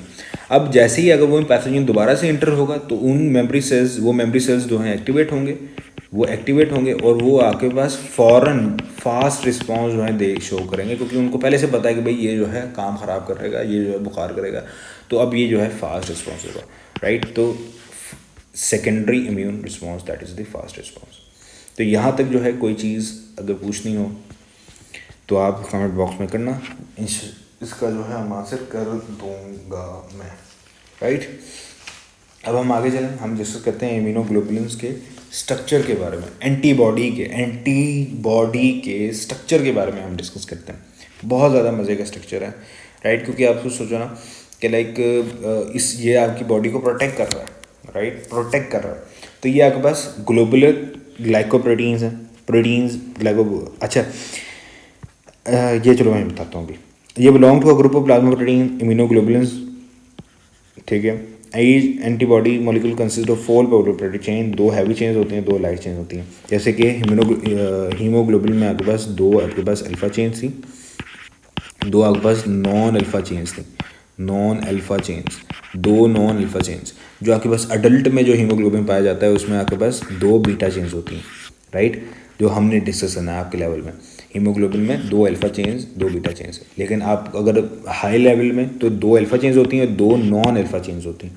नॉन अल्फा चेन्स आपके पास बीटा हो सकती है, आपके पास डेल्टा हो सकती है, आपके पास एप्सिलॉन हो सकती है, राइट। आपके पास क्योंकि डिफरेंट हीमोग्लोबिन के टाइप्स हैं, आप आगे जाके पढ़ोगे, MBBS में जाओगे आप पढ़ोगे, राइट। तो अब इस हीमोग्लोबिन की टोटल मतलब कि आपने अपने लेवल में क्या करनी है, 2 अल्फा 2 बीटा, 4 पॉलीपेप्टाइड चेन। मैंने आपको वहाँ पे बताया था बायोलॉजिकल मॉलिक्यूल में कि आपके पास टर्शरी और क्वाटरनरी स्ट्रक्चर ऑफ प्रोटीन में क्या डिफरेंस है। दी ओनली डिफरेंस इस टर्शरी स्ट्रक्चर में आपके पास एक पॉलीपेप्टाइड चेन होती है जो कि अपने ऊपर कॉइल करती है। अगर एक से ज़्यादा पॉलीपेप्टाइड चेन हो जाए और वो अपने ऊपर भी कॉइल करे और एक पॉलीपेप्टाइड चेन दूसरे के ऊपर भी कॉइल करे, तो मतलब कि इंटर कॉइलिंग अगर हो तो क्वाटरनरी स्ट्रक्चर बन जाता है। इम्यूनोग्लोबुलिन में 4 पॉलीपेप्टाइड चेन है, तो अगेन ये आपके पास क्वाटरनरी स्ट्रक्चर होगा, टर्शरी स्ट्रक्चर नहीं होगा, ठीक है। ये चोन्स जो है आपके पास हेल्ड टुगेदर बाती होती हैं विद द हेल्प ऑफ आपके पास डाइसल्फाइड बॉन्ड ने जो है इनको सराउंड किया होता है। अगेन बायोलॉजिकल मॉलिक्यूल में 2 सल्फर कंटेनिंग अमाइनो एसिड्स हैं आपके पास, सिस्टाइन और आपके पास मेथियोनिन। डाइसल्फाइड बॉन्ड फॉर्मेशन को होता है, मेथियोनिन करता है सिस्टाइन। तो यहाँ पे जो डाइसल्फाइड यहाँ पे कर रहा होगा वो यहाँ पे सिस्टाइन अमाइनो एसिड यहाँ पे मौजूद होंगे। Each antibody has 2 antigen binding sites. अब मैं इसको साथ साथ स्ट्रक्चर भी इसका बना देता हूँ। आपके पास इस तरह का स्ट्रक्चर होता है, बहुत ही बड़ा बना दिया, वाई शेप का,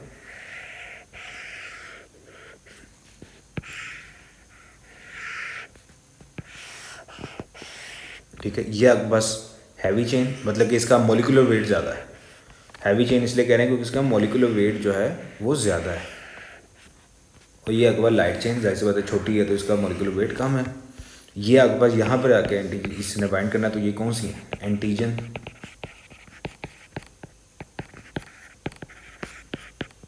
बाइंडिंग साइट, ठीक है। अच्छा, ये जो है आपके पास ये वाला रीजन जो है, ये कौन सा है, ये हिंग रीजन है जो फ्लेक्सिबिलिटी प्रोवाइड कर रहा है।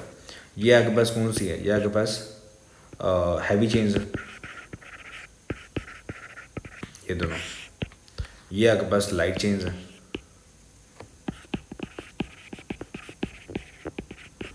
अच्छा, अब इसके अलावा कोई चीज़, हाँ डाइसल्फाइड बॉन्ड, डाइसल्फाइड बॉन्ड आपके पास दो हैवी चेन्स के दौरान में प्रेजेंट होते हैं और दो आपके पास यहाँ पे प्रेजेंट होंगे, जिसको मैं थोड़ा सा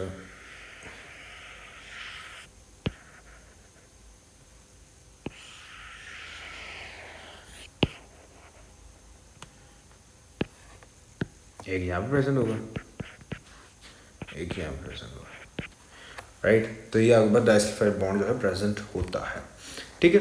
तो ये आपने जो है याद रख लेना है एंटीबॉडी का स्ट्रक्चर, दो लाइट चेन्स, दो हैवी चेन्स। अच्छा, ये है एक आपके पास एक इम्यूनोग्लोबुलिन। अच्छा, अब ये एक मोनोमर, सॉरी ये एक आपके पास क्या है, मोनोमर है एंटीबॉडी का, वाई शेप का। अगर फॉर एग्जांपल आपके पास कोई एक वो क्वेश्चन दे देता है, एक इम्यूनोग्लोबुलिन है जो कि लाइक डायमर है, ठीक है, डायमर है, तो बताओ उसकी कितनी एंटीजन बाइंडिंग साइट होगी। डायमर का मतलब है कि इस तरह के दो मोनोमर मिलेंगे और आपके पास एक डायमर बन जाएगा। एक मोनोमर में आपके पास दो एंटीजन बाइंडिंग साइट्स हैं, तो दो मिलेंगे तो आपके पास चार एंटीजन बाइंडिंग साइट हो जाएंगे। वो क्वेश्चन देता है कि भाई एक का आपके पास टेट्रामर है, मतलब कि आपके पास टेट्रा इम्यूनोग्लोबुलिन है, चार जो है मोनोमर मिलके बना है, तो आप कितनी एंटीजन बाइंडिंग साइट होगी। एक के ऊपर दो हैं, चार के ऊपर चार मिलेंगे तो आपके पास कितनी हो जाएंगे, 16, राइट। सॉरी चार मिलेंगे मल्टीप्लाई कर देना, 2 4 8 एंटीजन बाइंडिंग साइट हो जाएंगी। 5 मिलेंगे तो आपके पास 10 हो जाएंगी, राइट। तो इस तरह के क्वेश्चन जो है पूछ सकता है। वेरिएबल और कांस्टेंट रीजन, ये आपके पास फॉर एग्जांपल ये इम्यूनोग्लोबुलिन जो है आपके पास इम्यूनोग्लोबुलिन जी की क्लास है।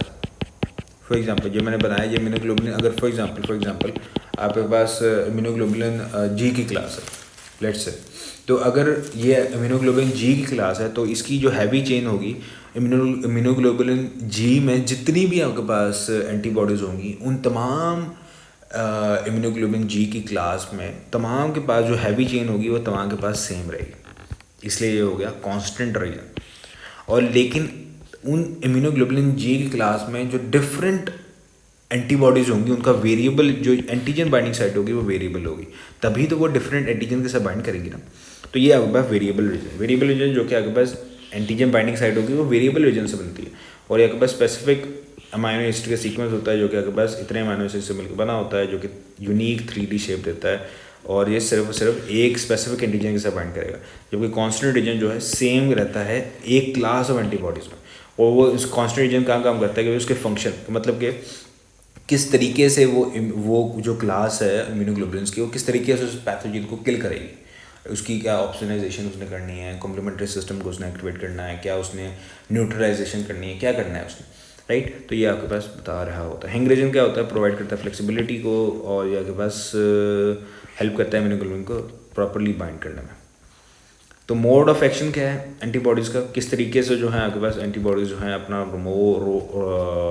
काम कर रही होती है, न्यूट्रलाइजेशन, मतलब कि एंटीबॉडीज़ जो हैं आपके पास जो टॉक्सिन्स या वायरसेस जो हैं उनके साथ बाइंड करके उनको इनएक्टिव कर देंगे कि वो काम ही ना कर सकें, या जो टॉक्सिन उन्होंने रिलीज़ किए हैं उसको न्यूट्रलाइज कर देंगे, न्यूट्रलाइजेशन, ठीक है। आपके पास एग्जांपल यहाँ पे मौजूद है वो वाले एंटीबॉडी जो कि ये न्यूट्रलाइजेशन के ज़रिए अपना काम शो कर रहा होता है, राइट। यहाँ पर तो कॉम्प्लीमेंट्री सिस्टम को एक्टिवेट कर देंगे। मैंने आपको पिछले लेक्चर में बताया था कि कॉम्प्लीमेंट्री सिस्टम क्या है, कि ग्रुप ऑफ 30 प्रोटीन्स, राइट, जो कि प्लाज्मा में मौजूद हैं। तो ये कॉम्प्लीमेंट्री प्रोटीन्स जो कि ग्रुप ऑफ प्रोटीन्स हैं जो प्रोड्यूस हैं लिवर से, और मोर देन 30, ये जो एंटीबॉडीज़ होंगी वो इन कॉम्प्लीमेंट्री प्रोटीन्स को एक्टिवेट कर देंगे। ये कॉम्प्लीमेंट्री प्रोटीन्स फिर डिफरेंट जो मैंने वो बताया था कि किस तरीके से कॉम्प्लीमेंट्री प्रोटीन्स जो है अपना रोल प्ले करती हैं। फॉर एग्जांपल ऑप्सोनाइजेशन वैसे आ भी रहा है, हाँ, यहाँ पे हम डिस्कस भी कर लेते हैं। तो वो अगर आपने देखा नहीं पिछले लेक्चर तो आप पिछले लेक्चर देख लो, उसमें मैंने कॉम्प्लीमेंट्री सिस्टम प्रोटीन्स का रोल प्ले किया है। 3 का मेजर जो है इनका जो है रिस्पॉन्स ये शो कर रहे होते हैं। तो एक एंटीबॉडी या फिर तो न्यूट्रलाइज करेगी या फिर तो कॉम्प्लीमेंट्री प्रोटीन्स को एक्टिवेट करेगी जो प्लाज्मा में मौजूद है। वो कॉम्प्लीमेंट्री प्रोटीन्स क्या करेंगी, पोस्ट अपना रोल उस पैथोजन को किल करेंगी। किस तरह से किल करेंगे, फॉर एग्जांपल वो परफोरिन्स को रिलीज़ करेंगी जो कि उस पैथोजन की सेल मेम्ब्रेन को डैमेज कर देगा। वो आपके पास उसकी लाइसिस करवा सकती हैं, मतलब कि उसके अंदर लाइक कुछ टॉक्सिन्स रिलीज़ करवा दें। उसके जब ये पैथोजन है, इस पैथोजन पे परफोरिन रिलीज़ हुआ, ये होल बन गया। यहाँ पे पिछले लेक्चर में सारी चीज़ें बताया, ये होल बन गया तो वाटर जो है अब इंटर हो रहा है इसके सेल के अंदर, और फिर आहिस्ता आहिस्ता ये बर्स्ट हो जाएगा, ये वाला पैथोजन बर्स्टिंग करवा देगी, राइट। आपके पास कुछ कॉम्प्लीमेंट्री प्रोटीन आपके पास कीमोटैक्सिस भी करवाएंगे, मतलब कि इस पैथोजन के खिलाफ वो कीमोटैक्सिस होता है कि उसकी तरफ मूव बनाओ, राइट। आपके पास फॉर एग्जांपल ये ब्लड वेसल है, यहाँ पर जो पैथोजन मौजूद है। अब बॉडी को क्या पता है यहाँ पे पैथोजन, यहाँ पे पैथोजन, तो यहाँ पर जो सेल्स मौजूद होंगे, फॉर एग्जांपल यहाँ पे कॉम्प्लीमेंट्री कोई प्रोटीन है, ये जो है आपके पास कुछ केमिकल जो रिलीज़ करेंगी, वो केमिकल जो है आपके पास बाकी सेल्स को अपनी तरफ बुलाएंगे, बाकी सेल्स को अपनी उसकी तरफ आ रहे हैं। इससे वो केमिकल जो बाकी किसी चीज़ को अपनी तरफ अट्रैक्ट कर रहा है, वो ये वाले जो मूवमेंट है, ये कौन सी है, कीमोटैक्सिस मूवमेंट, राइट। इन्फ्लेमेशन करवा सकती हैं कॉम्प्लीमेंट्री प्रोटीन्स। तो इस तरीके से जो है कॉम्प्लीमेंट्री प्रोटीन्स इन्फ्लेमेशन करवाएंगी, मैक्रोफेजेस आएंगे, मैक्रोफेजेस उस पैथोजन को फिर इंगल्फ कर लेंगे, ख़त्म कर लेंगे, राइट। तो ये आपके पास कॉम्प्लीमेंट्री प्रोटीन की एक्टिवेशन हो जाए। अच्छा, ये यहाँ पे बच्चों का क्वेश्चन होता है कि सर ये देखो, ये मैक्रोफेज है आपके पास, और ये मैक्रोफेज जो है आपके पास सिंपल आपके पास इस पैथोजन को इंगल्फ कर सकता है और इसको खा सकता है, इसको इंगल्फ कर सकता है, इसको खा सकता है। अच्छा, अब इसको इंगल्फ ये कर सकता है, तो हमें थर्ड लाइन ऑफ डिफेंस क्यों चाहिए, या एंटीबॉडीज का आखिर क्या मसला क्या है, वो मैक्रोफेजेस तमाम पैथोजन को क्यों नहीं इंगल्फ कर लेता। इसका रीज़न जो है, एक अगर कोई पूछे ना तो आपने इसका सादा जवाब देना है ना कि देखो ये पैथोजन है, अगर इस पैथोजन एक सादी ज़ुबान में एक चोर है, ठीक है, वो चोर थोड़ी ना पुलिस के पास खुद चला जाता है कि भाई मैंने चोरी की है, आप मुझे पकड़ लो, गिरफ्तार कर लो, नहीं, वो चोर तो भागता है ना पुलिस से। तो ये पैथोजन भी उस मैक्रोफेजेस से भाग रहा है बॉडी में, और मैक्रोफेजेस तो पहले से ही मोटे सेल्स हैं, राइट, उनसे तो भागा भी नहीं जा रहा। तो अगर मैक्रोफेजेस करना है कि इसको इंगल्फ करना है, तो पहली बात आपके पास उस पैथोजन को पकड़ना पड़ेगा। किस तरह से पकड़ेंगे, उसकी एक्टिविटी को स्लो डाउन कर दें, उसको न्यूट्रलाइज कर दें, या फिर तो उसकी ऑप्शनाइजेशन कर दें जो कि आगे आ रही है कि लाइक उसके सेल पे कुछ इस तरह की रिसेप्टर अटैच करते हैं, कुछ इस तरह का उसके लाइक फॉर एग्जांपल मैं आपको इसकी रीज़न में बता देता हूँ कि आपके पास इनकैप्सुलेटेड वायरस आ गया। इनकैप्सुलेटेड वायरस मैं आपको ए सेलुलर लाइफ में बताया था, मैं वो सारी बातें यहाँ पे डिस्कस नहीं कर रहा, रिपीट नहीं कर रहा, मैं आपको हर कॉन्सेप्ट मैं आपको बता चुका हूँ। ये वायरस जो आ गया अब इनकैप्सुलेटेड है, इसने जिस होस्ट के ऊपर फॉर एग्जाम्पल मेरी बॉडी में इसने अटैक किया, इस वायरस ने मेरी बॉडी से इसने अटैक किया और मेरी बॉडी के सेल से ही इसने मेम्ब्रेन लिए, मतलब कि ये वायरस अंदर मौजूद है और ये बाहर वाली मेम्ब्रेन जो है इसने होस्ट से लिए, इसलिए हम इसको इनकैप्सुलेटेड कर रहे हैं। और इसने मेरे बॉडी से लिए तो मेरी मतलब कि इनके ऊपर MHC1 प्रोटीन जो है मौजूद है। बॉडी को थोड़ी ना पता लगेगा कि भाई ये इसके अंदर वायरस है, इसको ख़त्म करो, नहीं, क्योंकि इनकैप्सुलेटेड है। That's why encapsulated viruses are more dangerous, right. तो अब ऑप्शनाइजेशन होना लाजमी ज़रूरी है कि आपके पास कोई कॉम्प्लीमेंट्री प्रोटीन्स या एंटीजन को इसके ऊपर कुछ ऐसी चीज़ लगा दे जिसकी वजह से इसको टैग लग जाए, टैग कि भाई ये पैथोजन है, इसको अब इंगल्फ करो, राइट, इसको इंगल्फ करो। तो मैक्रोफेजेस क्यों तमाम सेल्स को क्यों नहीं इंगल्फ कर लेते? द रीज़न कि मैक्रोफेजेस भारी हैं यार, उस एंटीबॉडी क्या करेगी, या फिर तो उसको न्यूट्रलाइज कर देगी, उस डिफरेंट उसके काम है ना जो मैंने डिस्कस हमने किए हैं, डिफरेंट एक्शन, इससे भी बहुत ज़्यादा आगे है, हम डिस्कस करोगे अब MBBS में आकर, राइट। अब इतने आपके फ़िलहाल अभी के लिए याद रखो। तो उस पैथोजन को या फिर तो स्लो डाउन कर दे उसकी स्पीड ताकि मैक्रोफेजेस को पकड़ सकें, या उसकी ऑप्शनाइजेशन कर दे ताकि मैक्रोफेजेस को पता तो लग जाए ना एटलीस्ट कि ये सेल है, मैंने इसको ख़त्म करना है, मैं इसको जहाँ पे भी देखूंगा मैंने इसको ख़त्म करना है। या फिर तो लाइक उसको पकड़ के रखे, लाइक उसको कैच करके रखे कि भाई मैक्रोफेजेस अब आ जाओ। फॉर एग्जांपल कॉम्प्लीमेंट्री प्रोटीन्स है ना, मैं कॉम्प्लीमेंट्री प्रोटीन्स केमिकल को रिलीज़ कर दिया, अब मैक्रोफेजेस यहाँ पर आ गए, मैक्रोफेजेस को पता लग गया कि यहाँ पर पैथोजन है, इस पैथोजन जो है फॉर एग्जांपल पॉइंट A पे था, मैक्रोफेजेस से भाग के जो है पॉइंट B में आ गया। अब यहाँ पर जो है कॉम्प्लीमेंट्री प्रोटीन्स ने केमिकल रिलीज़ किए, कीमोकाइंस, मैक्रोफेजेस वहाँ पे चलते चलते यहाँ पहुँच गया, उसको मिल गया, उसको पता लग गया, मतलब कि एक जो कॉम्प्लीमेंट्री प्रोटीन्स है ना वो एक जासूस है, जासूस ठीक है। उसने खबर दे दी कि भाई पैथोजन यहाँ पर आ गया सर, अब आ जाओ, वो यहाँ पर आएगा और इसको इनगल्फ करेगा। तो दैट्स वाई मैक्रोफेजेस तमाम पैथोजन को नहीं कर सकते, ठीक है, तमाम पैथोजन को नहीं ख़त्म कर सकते ड्यू टू मल्टीपल रीजंस। इसके अलावा भी हैं बट इतना अभी फ़िलहाल बहुत है। अच्छा, दूसरा क्वेश्चन यहाँ पे बच्चों के जहन में आता है कि मैक्रोफेज है, मैक्रोफेज जब वो इंगल्फ कर लेता है इस पैथोजन को अपने अंदर, उसने इंगल्फ कर लिया, राइट, उसने इंगल्फ कर लिया। अब ये मैक्रोफेज जो है, और एक क्वेश्चन बच्चों के जहन में भी और भी आता है कि हम कहते हैं कि न्यूट्रोफिल्स और मैक्रोफेजेस ये बोर आर फैगोसाइटिक सेल्स। दो तरह के फैगोसाइटिक सेल्स हमारी बॉडी में क्यों चाहिए हमें, पहले हम इसको डिस्कस करते हैं फिर नेक्स्ट क्वेश्चन में।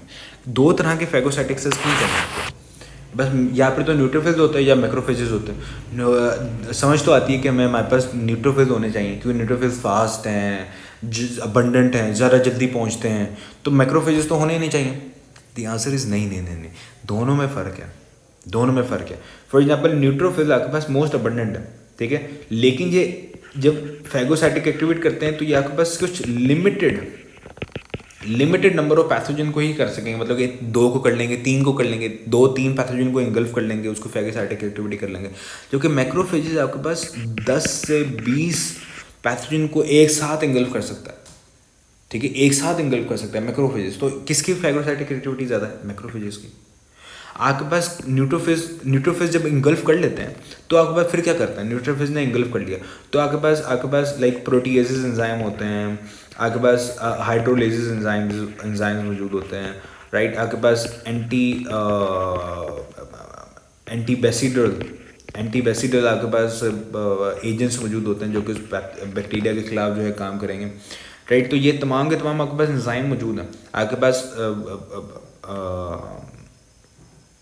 प्रोटीजेस तो लाइपेजेस हैं, आपके पास डिफरेंट एंजाइम्स हैं, राइट, जो कि उसको क्या करेंगे, कैटलेजेस हैं जो कि इसको ख़त्म करेंगे।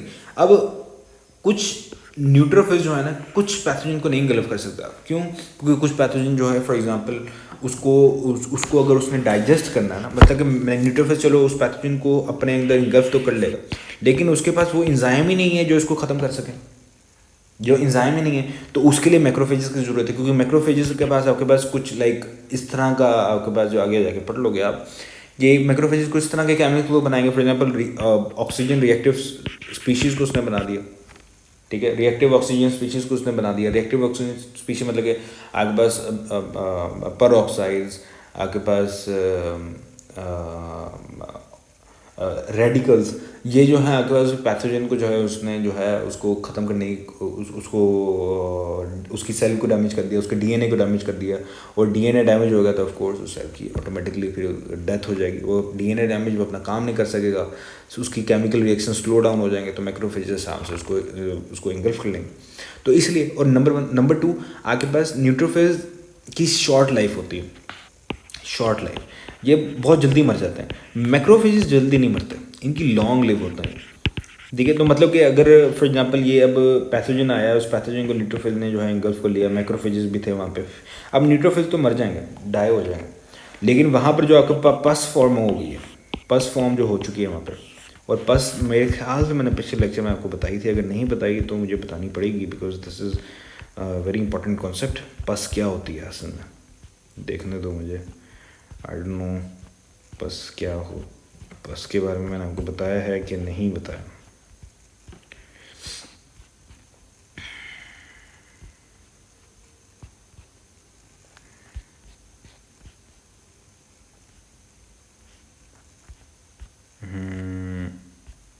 पस या ठीक है, पस के बारे में मैंने आपको बता चुका हूँ मैं। तो पस की फॉर्मेशन जो है आपके पास लाइक उस पस के वहाँ पे जो आपके वहाँ पे जो सेल की डेथ हो गई, इतने सारे सेल्स थे, वहाँ पे जंग हो रही थी, अब उस जंग में इसके सेल्स मर चुके हैं, राइट, सेल्स डाई हो चुके हैं, तो उस डेड सेल्स को इंगल्फ भी तो करना है। वहाँ पे जो जंग हुई थी, जो मरी हुई बॉडीज वहाँ पे मौजूद हैं, तो उस डेब्री को ख़त्म भी करना है। अब न्यूट्रोफिल तो डेड हो चुके हैं, तो वहाँ पे मैक्रोफेजेस आएंगे ना जो उसको इंगल्फ करेंगे, तो इसलिए आपके पास दो तरह की फैगोसाइटिक एक्टिविटी जो कि आपको मौजूद है। एक जो कि बहुत बड़ा है, जो कि अगर बहुत सारे इंगल्फ हो गए तो बहुत सारे बैक्टीरिया को एक साथ इंगल्फ कर सकता है। उसके बाद उनको मल्टीपल पैथोजन को, उसके पास एंटी बेसिडिल, आपके पास बेसिडिल एजेंट्स हैं, उसके पास एंजाइम्स डिफरेंट मौजूद हैं, ऑक्सीजन रिएक्टिव स्पीशीज़ उसके पास मौजूद हैं, उसके पास लाइक अब ये जो है आपके पास उस पैथोजन को मल्टीपल, इसके पास ऑप्शन है उस पैथोजन को, मल्टीपल रेंज ऑफ पैथोजन को ये जो है क्या कर सकता है, किल कर सकता है। और मैक्रोफेजेस आपके पास एंटीजन प्रेजेंटिंग सेल्स भी होते हैं, न्यूट्रोफेज नहीं होते। तो इसलिए आपके पास दो तरह के फैगोसाइटिक एक्टिविटी चाहिए। अब जब पैथोजन इनगल्फ कर लेता है तो क्या करता है, उसको जाहिर सी बात है एंजाइम रिस्क्रीट करता है और उसको किल करने की कोशिश करता है। और जब वो किल कर लेता है तो उसकी जो चीज़ें होती हैं डिफरेंट, फॉर एग्जांपल ये आपके पास उसको डाइजेस्ट करने के बाद जो उसने प्रोटीन्स और कार्ब्स और बाकी जो टॉक्सिक सब्सटेंसेस थे उसको तो ऑफ कोर्स उसने ख़त्म करना है ना, उसको तो बॉडी से वो एलिमिनेट करेगा। लेकिन जो इसके अलावा रह जाएंगे जो यूजफुल सब्सटेंसेस उसको अपने लिए जो है यूटिलाइज कर लेगा, ठीक है। तो वो उसको यूज, लेकिन वो करता नहीं है। लाइक आपने ना दुश्मन की फॉर एग्जांपल चीज़ को वो आपकी बॉडी जो है उसके लिए वो डेंजरस ही है, ठीक है। तो आपके पास जो टॉक्सिक सब्सटेंसेस होते हैं वो जो मैक्रोफेजेस हैं वो आपके पास एनर्जी हासिल करेंगे ग्लूकोज से और इन सारे न्यूट्रिएंट्स से ही हासिल करेंगे। लेकिन जो उसने पैथोजन को इंगल्फ करके जो चीज़ें उसने हासिल की हैं वो ज़्यादातर वो टॉक्सिक ही होंगी और उसको बॉडी से निकलना ही होगा। अब ये ऐसा क्यों है, अब ये सारी चीज़ें छोड़ दो, बहुत लंबा चौड़ा प्रोसेस है, आप एक एक चीज़ आगे पढ़ लोगे, ठीक है, बस क्वेश्चन का आंसर करने के लिए। तो ऑप्शनाइजेशन भी हो सकती है।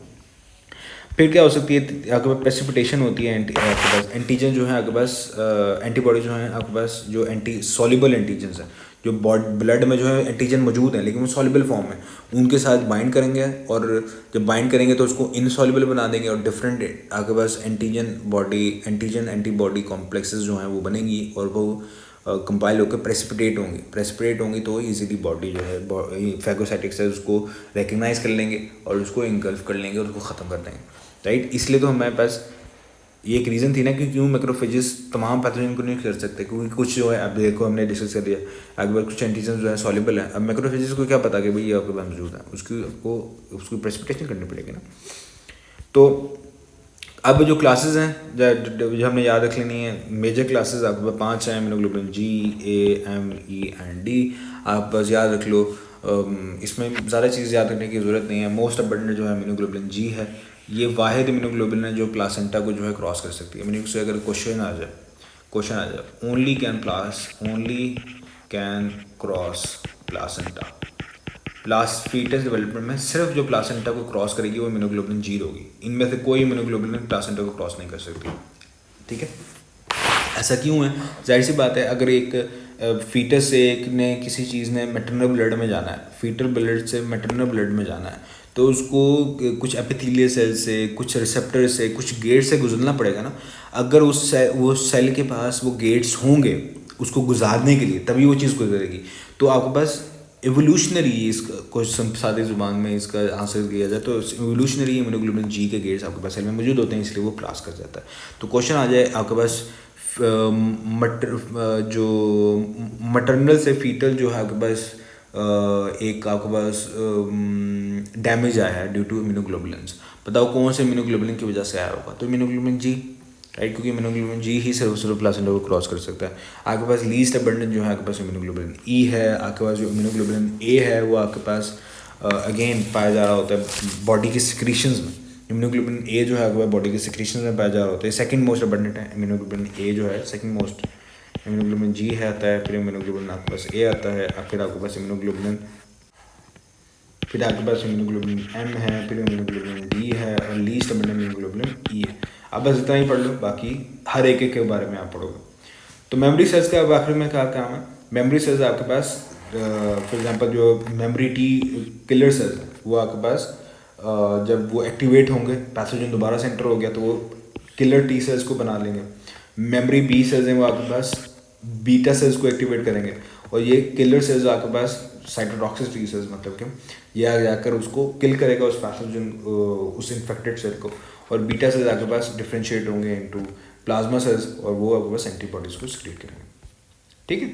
तो यहाँ तक जो है डिस्कस किया। अब आगे जो है हमारे पास छोटे छोटे टॉपिक्स एलर्जीज रह गई हैं, वो हमने डिस्कस करना है थोड़ा सा। ऑटो इम्यून डिसऑर्डर्स में क्या मसले मसाइल हो रहे होते हैं, और ट्रांसप्लांट रिजेक्शन में क्या काम हो रहा होता है, और लास्ट में हम डिस्कस करेंगे वैक्सीनेशन को और मोनोक्लोनल और पॉलीक्लोनल एंटीबॉडीज़ को, right. So this are our topics for the next lectures. यहाँ तक हमने सारी चीज़ें डिस्कस कर चुके हैं। तो see you in the next lecture and thanks for watching.